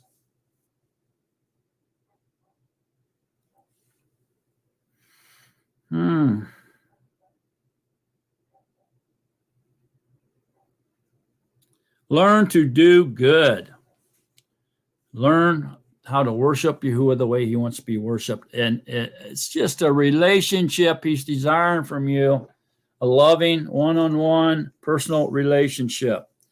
Seek right ruling, reprove the oppressor, defend the fatherless, plead for the widow. Come now, and let us reason together, says Yahuah. Though your sins are like scarlet, they shall be as white as snow. Though they are red like crimson, they shall be as wool. If you submit and obey, and shall eat the good of the land, you shall eat the good of the land. But if you refuse and rebel, you shall be devoured by the sword, for the mouth of Yahuah has spoken.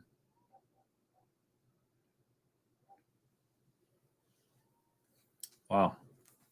So that right there in 10, that's a promise. This is a promise that points to our redemption in Mashiach right there. And so obviously here, folks, Yahuah does not delight in sacrifice. It's in the sacrifice itself. People say, well, why did he tell them to do it and all this, right? because they wanted to do these acts of religious acts, okay?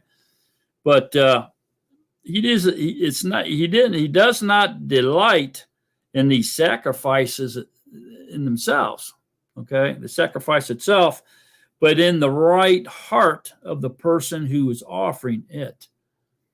So if you're offering it because you love him and you want to worship him with these sacrifices, then that's a little different story. And he'll accept that sacrifice. And an example of that is Abel, Cain, and Abel, right? So in Genesis 4:4, Abel's heart was toward Yahuah. Abel had given his heart to you, and he had made this sacrifice with the right heart, the righteous heart toward Yahuah, giving him his heart, giving him the best he had to show Yahuah that he loved him. Okay, it's like giving the best what you got to your wife or something, showing her that you love her. Same type of deal, right? And Cain did not. He just said, he didn't care about Yahuah. Really, he just here. Maybe if I light up this grass and let that smoke go up, and he'll smell it and he'll bless me.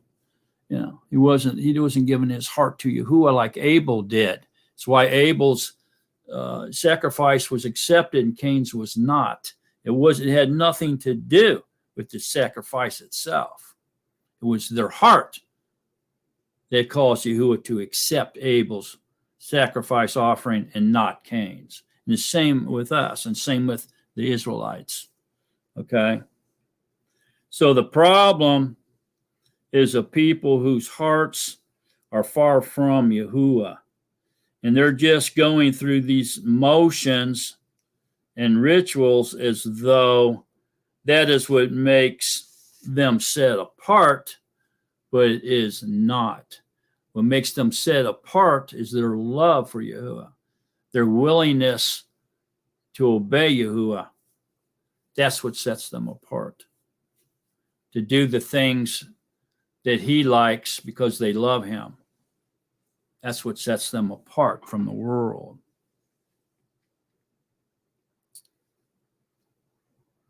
So basically here then, the lesson from this chapter would be, if your heart is not in the right place, the burnt offerings are simply an act of religion, not an act of worship or love. And that's what we got to get a handle on. If you can understand that, then you'll have learned what it is that Yahuah wants. And that is your heart.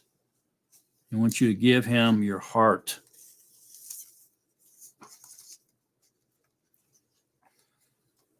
He also wants you to listen to his instructions. If you love him, you're going to listen to him automatically. It's a default, okay? And so someone who is not giving Yahuah their heart totally will not obey his instructions totally. And we get a really good example of that in 1 Samuel chapter 15. It talks about King Shaul. I'm not going to read this whole chapter. I'll skip through it and hit some finer points. But you'll still get the idea. And if you want to read the chapter yourself later, go ahead and do it. So 1 Samuel chapter 15, verse 3. Now go, and you shall smite Amalek, and put under the ban all that he has, and you shall not spare them, and put to death from man to Asha, from infant to nursing child, from ox to sheep, from camel to donkey. So he's wanting them to go, Sheol to go and destroy this king and his town, totally, everything, totally consume it. Good, look down to 15:9. But Sheol and the people spared Agag, and the best of the sheep and the cattle, and the fatlings and the lambs, and all that was good, and would not put them under the ban. But all goods despised and worthless they that they put under the ban. So they didn't listen to Yahuah. They disobeyed his instructions. So go to 13. It says, I have performed the word of Yahuah. But Samuel said, what then is this bleating of the sheep in my ears, and the lowing of the cattle which I hear? And Shaul said, they have brought them from Amalek, because the people spared the best of the sheep and the cattle to slaughter to Yahuah your Elohim, and the rest we have put under the ban. Skip down now to 18. And Yahuah sent you on the way and said, go, and you shall put under the ban the sinners, the Amalekim, and fight against them until they are consumed. And why did you not obey the voice of Yahuah, but swooped down on the spoil and did evil in the eyes of Yahuah? Simply, they didn't obey his instructions exactly. They thought, well, and they thought they were doing good.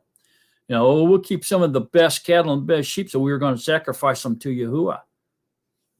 They thought they were doing good, but they were not, because they disobeyed his instructions. See that? And why did you not obey the voice of Yahuah? And Shaul said to Samuel, I did obey the voice of Yahuah, and I went on the way in which Yahuah sent me, and brought back Agag, sovereign of Amalek, and I put Amalek under the ban. But the people took of the spoil of the sheep and the cattle, the best of that which should have been put under the ban, to slaughter to Yahuah your Elohim in Gilgal. Then Samuel said, does Yahuah delight in burnt offerings and slaughterings as in obeying the voice of Yahuah? So in other words, he doesn't care about those burnt offerings and slaughterings, man. He only cares about you give him your heart and you obey him. Instructions to the T.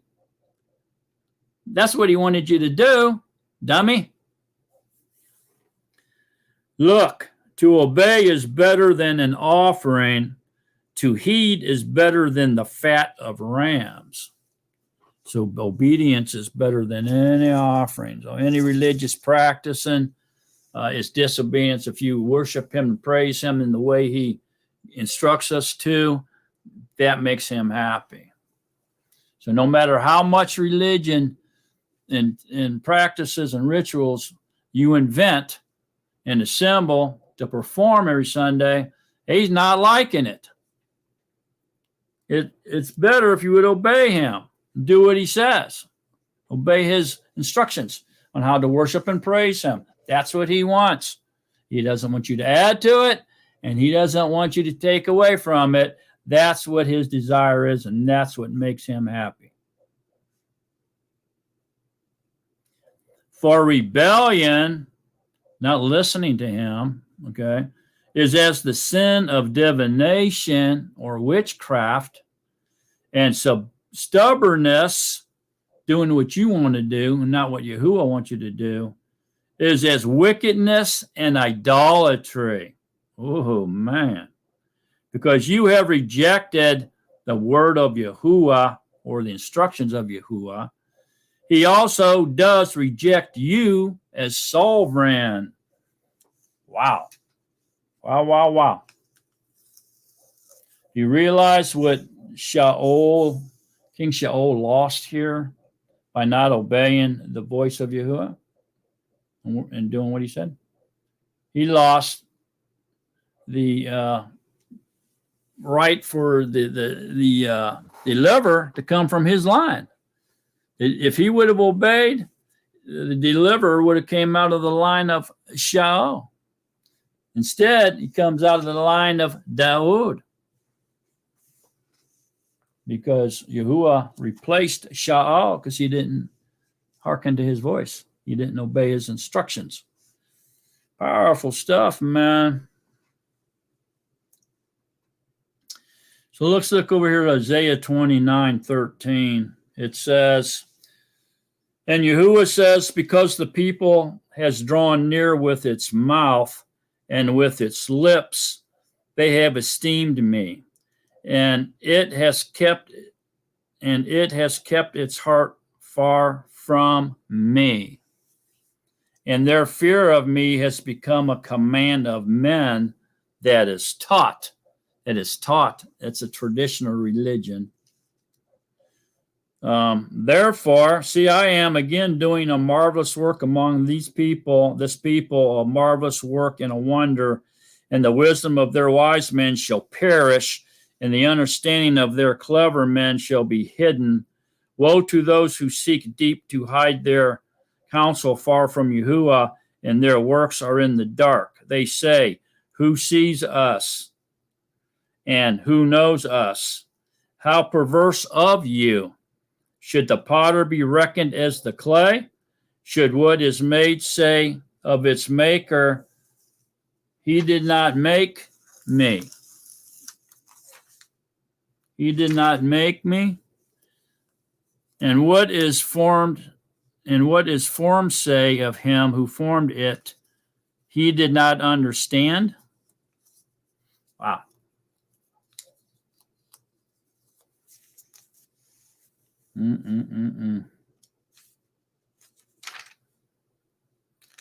So, yeah, same thing, man. They're doing their own thing. They draw near with their mouth, but their heart's far from him. People seem to stay in sync with their true nature, don't they? Rebellious, stubborn. Want to do it their way. It's not good enough to do it the way Yahuah said. They want to do it their way. I mean, look at the misery and the work they brought on themselves by even desiring a religious practice. And all that animal blood sacrificing they had to do, all the building of that temple and maintenance of it. Jeez Louise, man, just crazy. I guess you need to be careful what you ask for, right? Jeremiah 6:16 says, thus said Yahuah, stand in the ways and see and ask for the old path, where the good way is, and walk in it, and find rest for yourselves. But they say, we do not walk in it. And I raised up watchmen over you and said, listen to the sound of the ram's horn. But they said, we do not listen. Therefore hear, you nations, and know, O congregation, what is upon them. Hear, O Eretz, see, I am bringing evil upon this people, even the fruit of their thoughts, because they have not listened to my words, nor my Torah, and they rejected it. What need have I of frankincense from Sheba, and sweet cane from a distant land? Your burnt offerings are not acceptable, and your slaughterings have not been sweet to me. There you go. He's like, yeah, what do I care about that stuff? That ain't what I told you to do. Worship me the way I want you to worship me, and I'll accept you. But no, they had to do it their way. They had to do it there, the burnt offerings and the blood offerings, slaughterings, and the innocent blood of the animals, and all that. All right, so look at Hosea 6 and 7 here.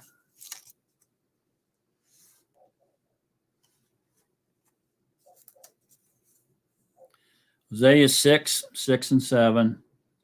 For I delight in kindness and not slaughtering, and in the knowledge of Elohim more than burnt offerings.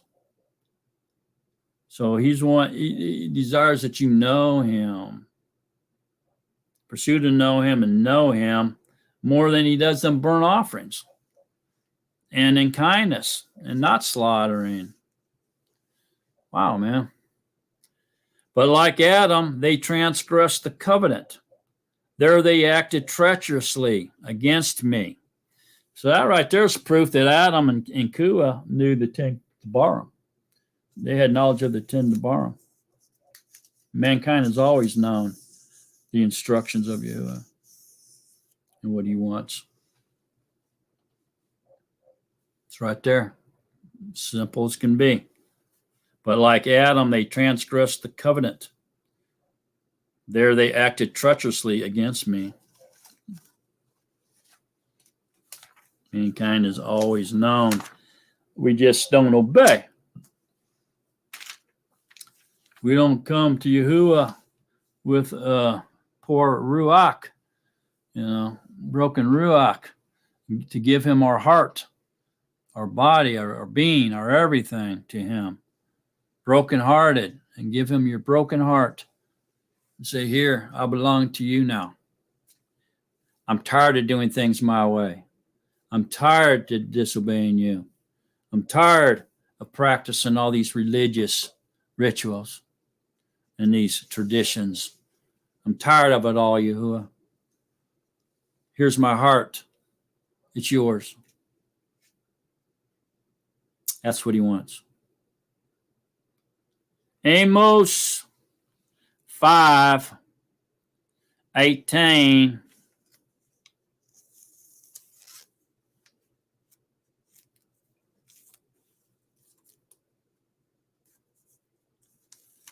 It says, woe to you who are longing for the day of Yahuah. What does the day of Yahuah mean to you? So we ain't supposed to be looking forward to the day of Yahuah. Okay, we ain't supposed to do that. That's kind of like gloating in the destruction of your enemy. You just ain't supposed to do it. What does the day of Yahuah mean to you? It is darkness and not light, as when a man flees from a lion and a bear shall meet him, or enter into his house and rested his hand on the wall and a serpent shall bite him. Is not the day of Yahuah darkness and not light? Is it not very dark with no brightness in it? I have hated, I have despised your festivals, and I am not pleased with your assemblies. What? Powerful or what? Better read that one again. I have hated, I have despised your festivals, and I am not pleased with your assemblies. That's very powerful. Though you offer me burnt offerings and your grain offerings, I do not accept them, nor do I look on your fat and peace offerings. Take away from me the noise of your songs, for I do not hear the sound of your stringed instruments. So all that singing and playing instruments and dancing, carrying on you're doing in them churches, you just get them away from me. It's not what I want.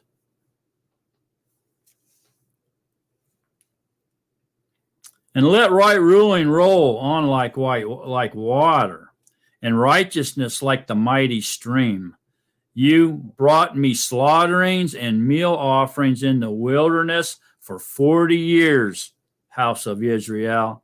But you took up Sekuth, your sovereign, and Kium, your idols, and Astral mighty ones, which you made for yourselves,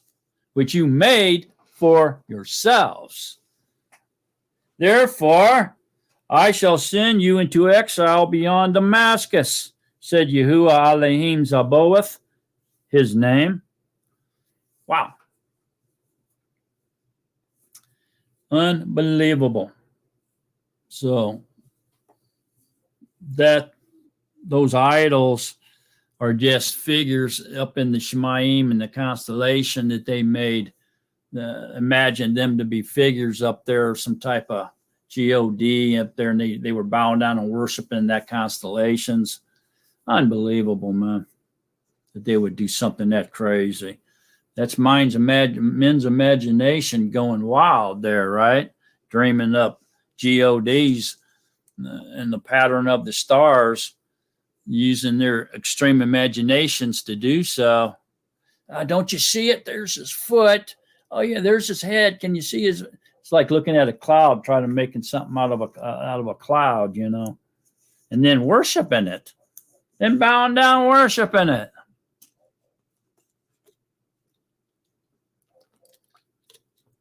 He didn't tell us to do nothing like that.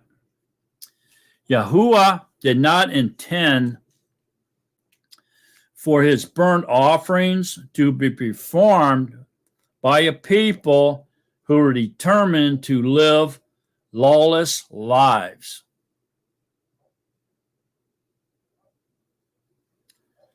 Burnt offerings were never, ever a substitute for a close relationship with Yahuah and loving Yahuah with all your heart. Matter of fact, it's so important to Yahuah that we read about it in the first and greatest commandment in Deuteronomy 6:4. He's very, very clear. Hear, O Yisrael, Yahuah our Elohim. Yahuah is one. And you shall love Yahuah your Elohim with all your heart and with all your being and with all your might. He's pretty clear. So the burnt offerings, grain offerings, animal sacrifices, all that was never intended as a substitute for a close personal relationship with him. All he wants is for you to love him with all your heart, being, and strength. Just read that in the Shema. He wants your heart. Give him your heart today. Stop performing religious practices and rituals, ceremonies, customs about Yahuah. Stop it. He doesn't want that. It's obvious he doesn't want it. He's sick of it, matter of fact.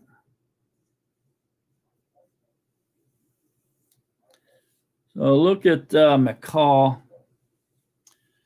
Michal 6:8 says, He has declared to you, O man, what is good. And what does Yahuah require of you but to do right, and to love kindness, and to walk humbly with your Elohim. So there you go.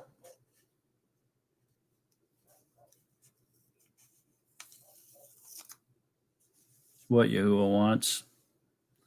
He has declared to you, O man, what is good, and what does Yahuah require of you but to do right, and to love kindness, and to walk humbly with your Elohim.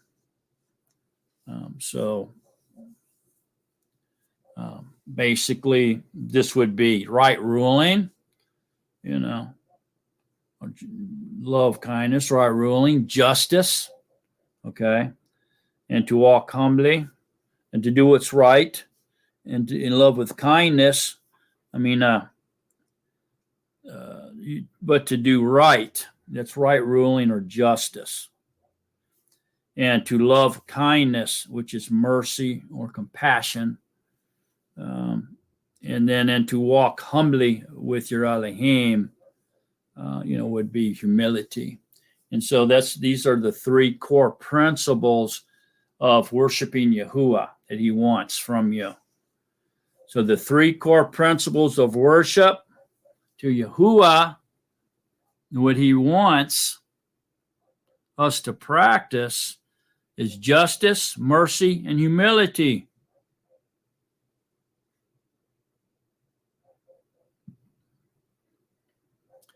So ultimately here, Michal 6:18, ultimately, this is what Yahuah requires of each one of us. To do religious practices or burnt offerings without practicing these three core principles given to us here in Michal 6:8, these three core principles of righteousness, then you would be doing these burnt offerings in vain. It'd be done in vain. He doesn't accept them. And that's what he's been talking about the whole time through here, trying to get through the thick skulls of the children of Israel.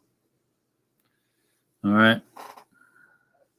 So offering sacrifices without practicing these three principles of righteousness is done in vain.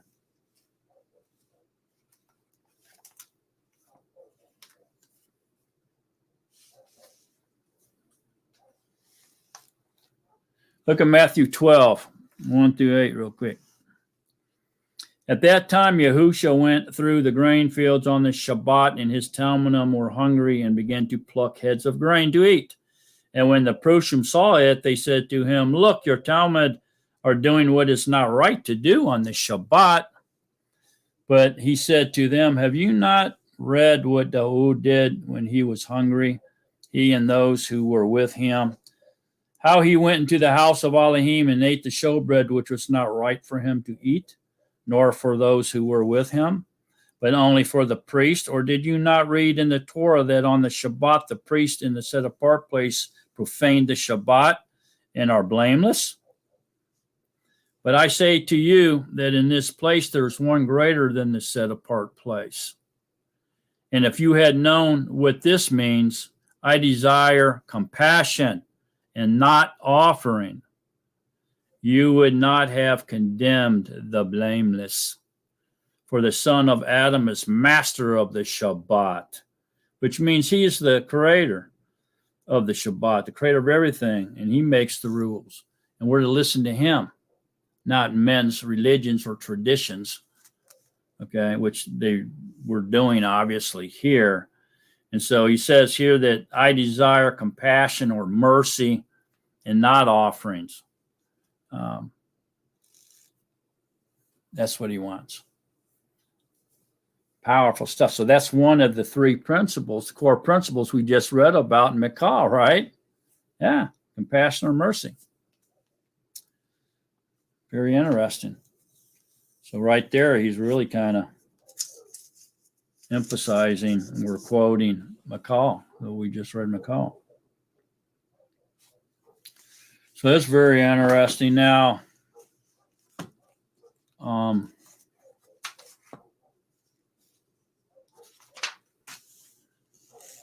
just want to talk a little bit here about blood now, the blood sprinkling and blood sacrifices and stuff, because yes, it was a religious part of the religious scheme, if you will, or religious principles of what the Israelites wanted, and so they got what they wanted, which was a big burden. It really was. It was a mess. And a lot of work, a lot of effort had to go into that every single day. Massive amount of maintenance on the temple, and doing all these old priesthood tasks and rituals and so forth and so on. So in Leviticus 1:5, it says that, hang on just a second. So it says that he shall slay the young bull before Yahuah, and Aaron's sons, the priest, shall offer up the blood and sprinkle the blood around on the altar that is at the doorway of the tent of meeting. And then Leviticus 4:17 says, the Kohen, or the high priest, not only sprinkled the blood around the altar, he dipped his finger in it and sprinkled it 7 times before Yahuah, in front of the veil.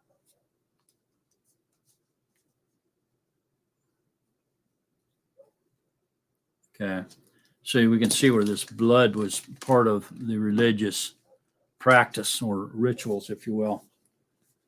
and even turned into tradition. So some suggest that likewise the blood of Yahushua, who is the high priest, the Kohen Hagadol, through the line of Melchizedek, which means prince. Melchizedek, prince of Salem. Salem was the old city that it was in the same place as Jerusalem, but it was before it was named Jerusalem. It was called Salem, and so we can find references to Melchizedek in Hebrews chapter 7, 8, 9, and 10, and Genesis 14, verse 18. Okay, and so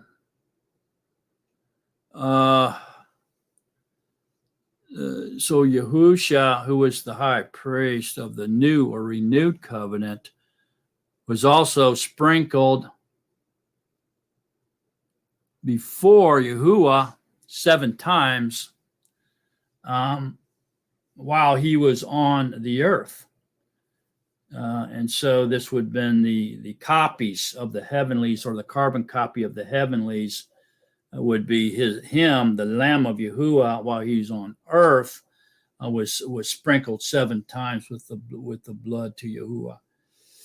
So the sprinkling of the blood in the heavenlies, he also did when he went up and entered into the set apart, Holy of Holies. And we can read about that, like I said, in Hebrews 9, verses 18 through 28. Okay.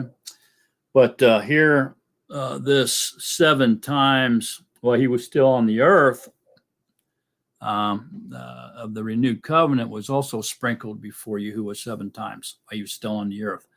So first time that happened, Luke 22:44, Yahushua sweat drops of blood in the garden when he prayed to the Father.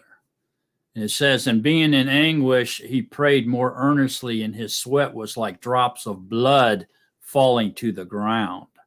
So that was the first time he sprinkled blood. This, like I said, this is in the carbon copy world, okay, not the heavenlies. He did go to the heavenlies and sprinkle blood up there as well, okay, after he was resurrected. Now, number 2, the second time he did it while still on the earth in this copied world, this carbon copied world, he was struck in the face until his face was marred beyond recognition. That's in Isaiah 52:14. The third time, his back was scourged with a whip, and that's in Isaiah 56 and Matthew 27:26. The fourth time, the soldiers put a crown of thorns on his head, and that's in Yahuah 19:2. The fifth time, they plucked out his beard. They jerking his beard out. It's in Isaiah 56, verse 6.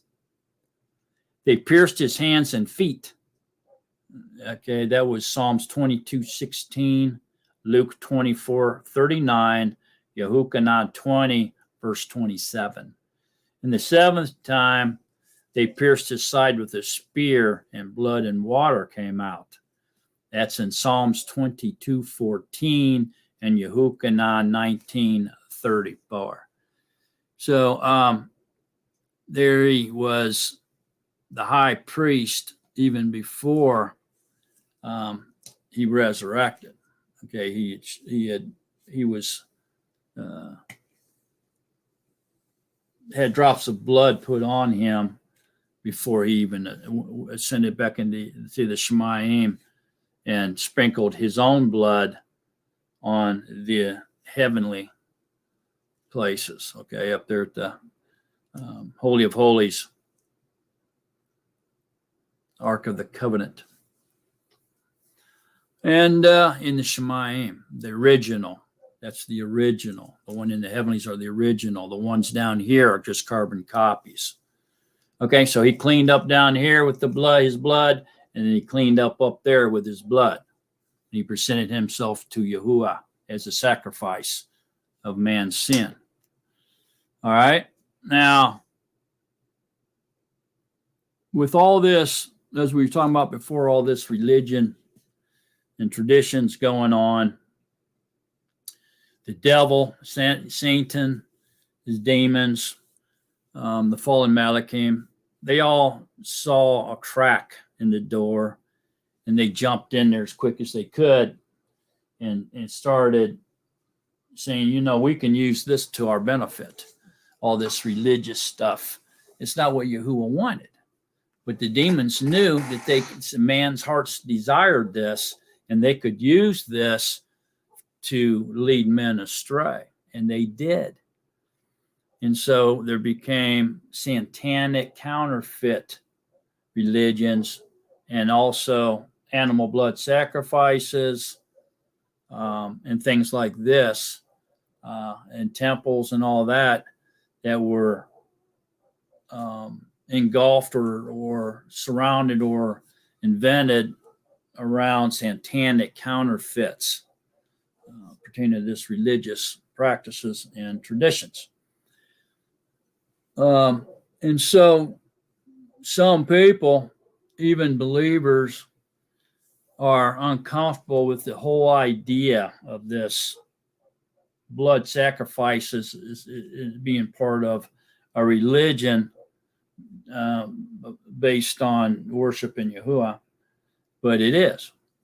So one of the reasons is our natural human aversion to blood prevents them from wanting to talk about or study or understand anything about how these blood sacrifices could be part of their church or part of religious practices and worship in Yahuah, but it is.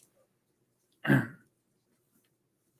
they try to distance themselves between the Israelites and themselves, but really a religion is a religion. It doesn't matter exactly what they're doing in their doctrine. It's that it's not what Yahuah wants, period, no matter what they're doing.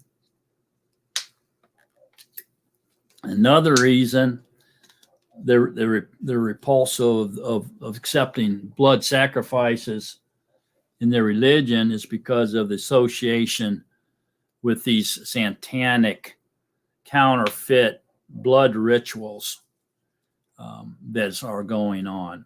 So now people nowadays in these religions, most of them, rather than associating the sprinkling of blood with worship of Yahuah, they associate it with these blood sacrifices being done to Satan, these rituals to Satan. So Satanism observes its own system of blood sacrifices to the powers of darkness. As well, Satan often attempts to twist and pervert and mimic the word of Yahuah, using it for his own evil purposes and tricking people, snaring them with their religious mindsets. We can see that the Satan even did this to Yahusha in Luke 4, when Yahusha was tested in the wilderness. So Satan misleads by substituting wicked counterfeits for the set-apart things of Yahuah, such as these animal blood sacrifices that the Yehudim were doing. So people of various pagan religions have practiced the ritual killing of animals to appease their false gods for centuries. Many cultures used animal sacrifice and purification ceremonies. Some of these include, in addition to the Hebrews, of course, the Greeks, the Romans, and the Egyptians, Aztecs, and the Yoruba. His animal sacrifices counterfeit animal sacrifices still being practiced today? Yes, they are. Not currently in Judaism that we know of, and this is being done in secret, other than recently where they did some sacrifices up on the Temple Mount the last few years, which is kind of strange and unusual, because really these burnt offerings cannot be offered without the temple. We all know that there's no temple in Jerusalem anymore since 70 AD. There hasn't been one there since 70 AD. But outside of Judaism, it is still practiced, and especially in some different pagan areas.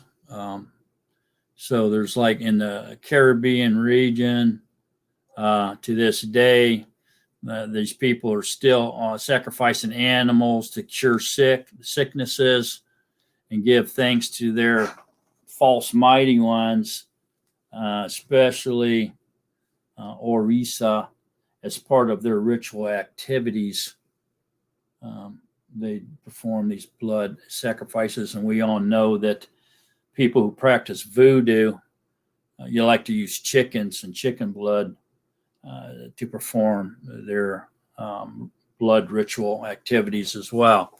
So there are also, believe it or not, some Christians, these churches in certain areas, especially around Greece, who also are practicing animal sacrifices, and they do so to Orthodox saints.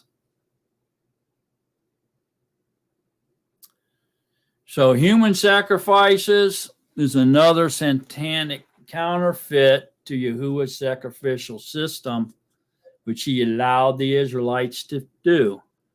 Is found in some cultures and religions which human beings were sacrificed as a way of giving their very best to their mighty one.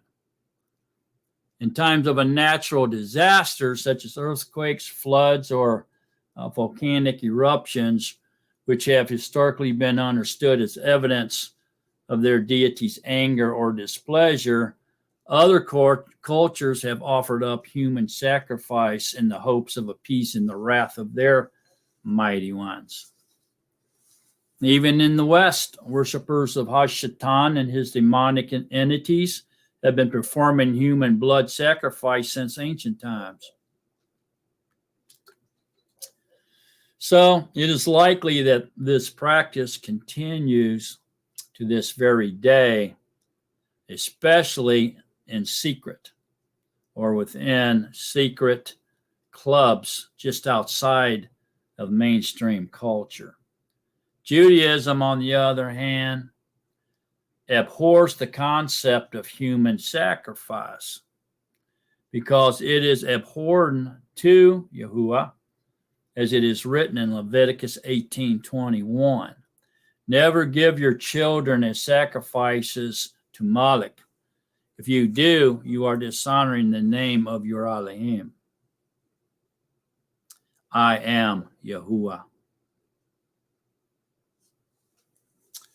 So this is the very reason why most Yehudim today, the Jewish people, find it so difficult to believe in Yahusha, who was a human sacrifice, because human sacrifices has always been associated with paganism and is strictly forbidden by Torah. The one true living Yahuah completely forbid his people from doing any type of pagan worship or customs, and especially the practice of human sacrifice. This includes religions, false religions, mythology, all this kind of stuff. In Deuteronomy 12:31, it says, you must not worship Yahuah your Elohim in their way, because in worshiping their mighty ones, they do all kinds of detestable things that Yahuah hates. They even burned their sons and daughters in the fire as sacrifices to their mighty ones.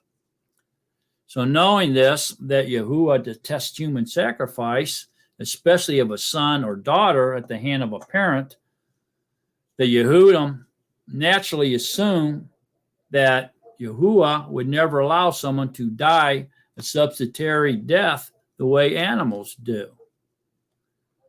This is a significant stumbling block to receiving salvation or deliverance through Yahushua HaMashiach for the Jewish people today.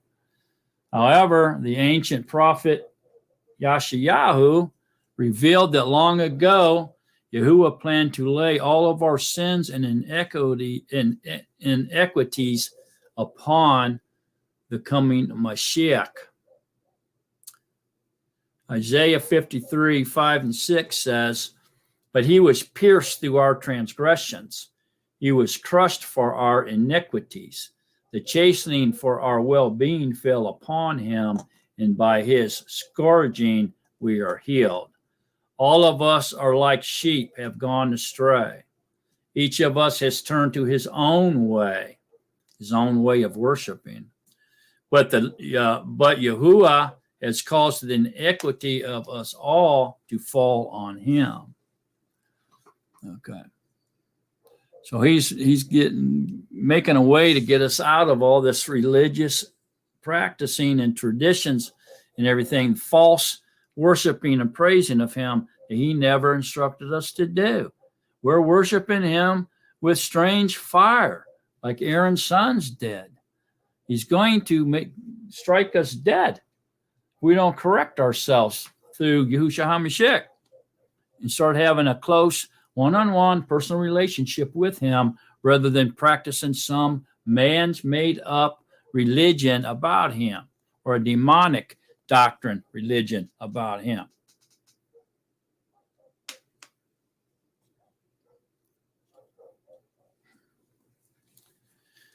Yahuah never did intend for his burnt offerings or his sacrifices to be performed by people who are determined to live lawless lives. They were never a substitute for living in fellowship with him or relationship with him and being right-hearted, having your heart in the right place. Likewise, Yahushua's sacrifice was meant to restore fellowship with our Father upon a person seeking to draw near to him, sincerely repenting of their sins and accepting the sacrifice as a free gift on their behalf. So the blood of the Lamb of Yahuah takes away the sins of those who believe in who he is, what he did. They turn from their sin and follow him. In other words, they worship and praise him per his instructions on how to do so, not by their made-up religions and traditions that he hates and he never asked for. Yahuah does not delight in the sacrifice itself, but in the right heart of the person who offers it. That's why he allowed it. Same as Abel. The heart of Abel was right before Yahuah. That's why he accepted the sacrifice. Cain's was not. That's why he rejected his sacrifice.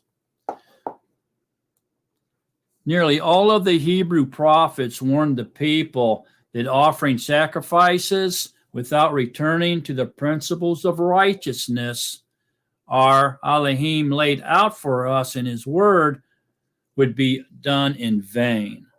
So ultimately, what Yahuah requires each one of us is to practice justice, mercy, and humility toward Yahuah and our fellow man. Mikal 6:8 again says, "It has been told to you, O man, what is good, and what Yahuah does require of you, only to do justly, righteously, and to love mercy, and to walk humbly with Yahuah." have justice, right ruling, mercy, compassion, and humility. That's the three core principles of worship, worshiping Yahuah.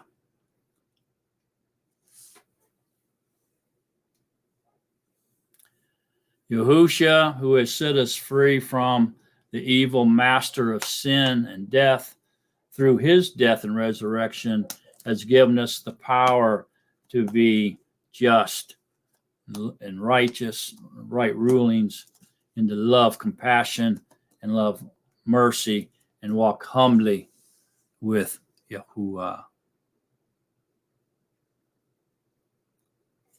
Psalm 68:34 says, proclaim the power of Yahuah, whose majesty is over Yisrael, whose power is in the Shemayim.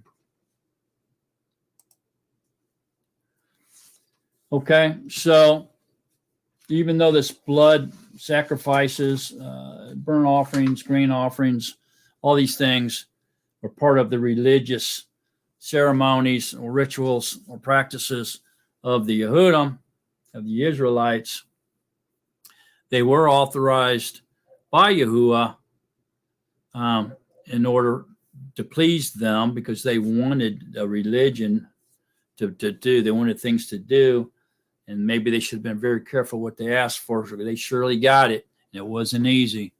Okay, but it was a precursor and a training mechanism to get them to be able to accept the blood sacrifice of his right arm, of the Lamb of Yahuah, when the fullness of time came for that to happen, that they would be able to accept that sacrifice by being trained through these religious acts of blood sacrificing that went along with their worshiping and praising of Yahuah.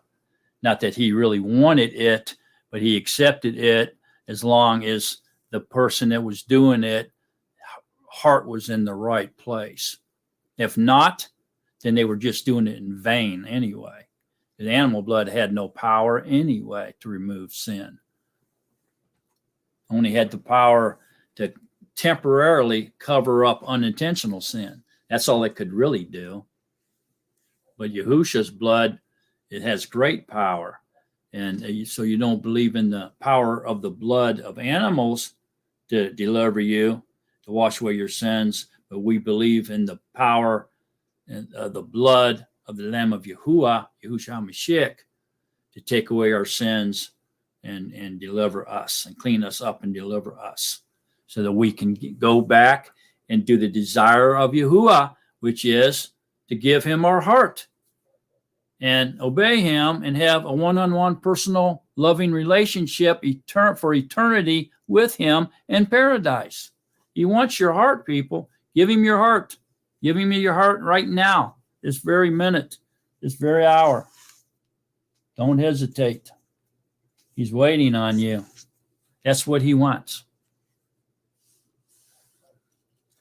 So let's finish this study up here now with Psalms 51. We'll finish with Psalms 51.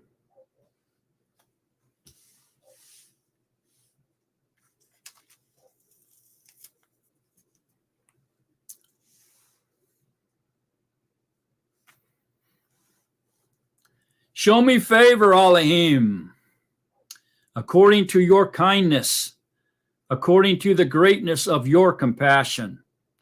Blot out my crimes. Wash me completely from my guilt and cleanse me from my sin. For I know my crimes, and my sin is ever before me. Against you, you alone, have I sinned and done evil in your eyes, that you might be proven right in your words. Be clear when you judge. See, I was brought forth in crookedness, and in sin my mother conceived me. See, you have desired truth in the inward parts, and in the hidden part you make me know wisdom. Cleanse me with hyssop, and I am clean. Wash me, and I am whiter than snow. Let me hear joy and gladness. Let the bones you have crushed rejoice. Hide your face from my sins and blot out all my crookedness.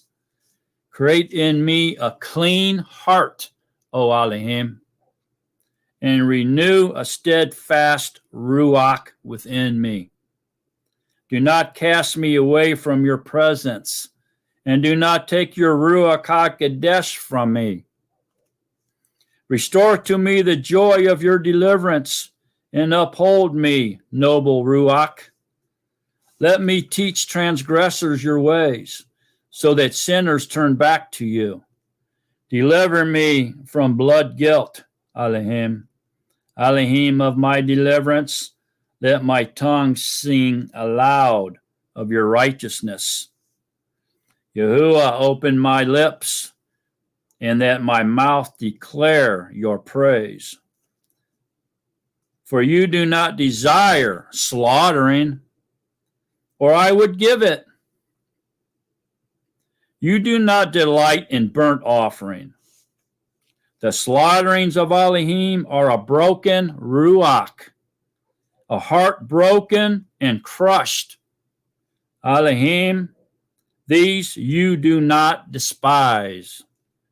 Do good in your good pleasure to Zion. Build the walls of Jerusalem.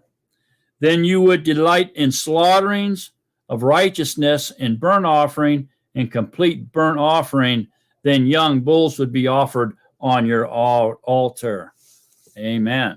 Okay, so that's powerful, right? So it tells you that once that you come to him with a broken heart and you're crushed and you give him your heart and everything, that then if you made him an offering, he would delight in it because your heart is in the right place. This is extremely powerful Psalms. So Yahuah does not delight in the sacrifice itself, folks, but in the right heart of the one who offers it. It's clear.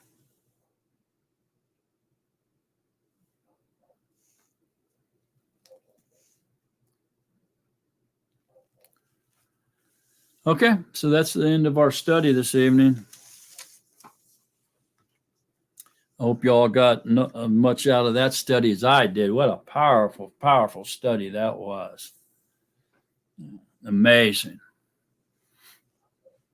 So, we should all know now that we don't need to, go to church. We don't need to, try to be the fastest one to look up a verse. We don't, we don't need to take communion. We don't need to do any of this kind of stuff. What we need to do is come to Yahuah with a broken heart, with a poor spirit, a pure ruach, and give our heart to Yahuah and follow him and have a one-on-one relationship with him and forget about all this religion. The sacrifice of the blood of the Lamb of Yahuah did away with all that. It's not what he wanted anyway. He only used it as a trainer for us to accept the human sacrifice. So if you ever get a chance to talk to somebody from Israel, somebody who's in Orthodox Yehudism or whatever that don't believe in the Mashiach being Yahusha, the biggest thing, the reason why they can't accept that is because of the strict, the Torah strictly forbids human sacrifice, especially of a son or daughter. And that's the big stumbling block. So if you can get them to understand that the blood that was spilt was not human blood, it was the blood of the Ruach HaKodesh who purchased us, which is in Acts 20:28. So it was divine blood, Yahuwah's own blood. That he came in the form of a human in the flesh so that he would have blood to spill for us. So it was not human blood, but the blood of the Ruach HaKodesh, which purchased us. You could get them to overcome the stumbling block and accept Yahushua HaMashiach as their deliverer. Okay. So, very powerful stuff. All right, so don't forget tomorrow we're still studying Luke. We're in Luke, I believe, chapter 5, if I ain't mistaken. Maybe we'll do 5 and 6, maybe 7 tomorrow. And I know 6 is a very powerful chapter, very, very power-packed with all kinds of stuff. So probably won't get through past 6, but if we somehow do, maybe we can do 7, but 5 and 6 for sure. I think we'll be able to get through Luke 5 and 6 tomorrow. So right here on this same channel, if you've never been there, well, you're more than welcome. Everybody's welcome to come there and study with the Nazarene. It's just Nazarene Assembly, and we do a scriptural study group, live broadcast, where we have 10 members can come into study together, and then we have a chat room and everything else. And if you don't want to do any of that, you can just simply sit there and watch and listen incognito. They won't even know you're on there. So everybody's welcome. Please come and join us. We learn a lot on our Shabbat Nazarene Assembly scriptural study groups. And it's well worth your time and effort to get to know Yahuah and pursue to know Yahuah, because that's what he wants. And he wants your heart. So give him your heart. And remember to stay in love with Yahushua HaMashiach. So long, beloved of Yahuah. So long, Nazarene. See y'all next week.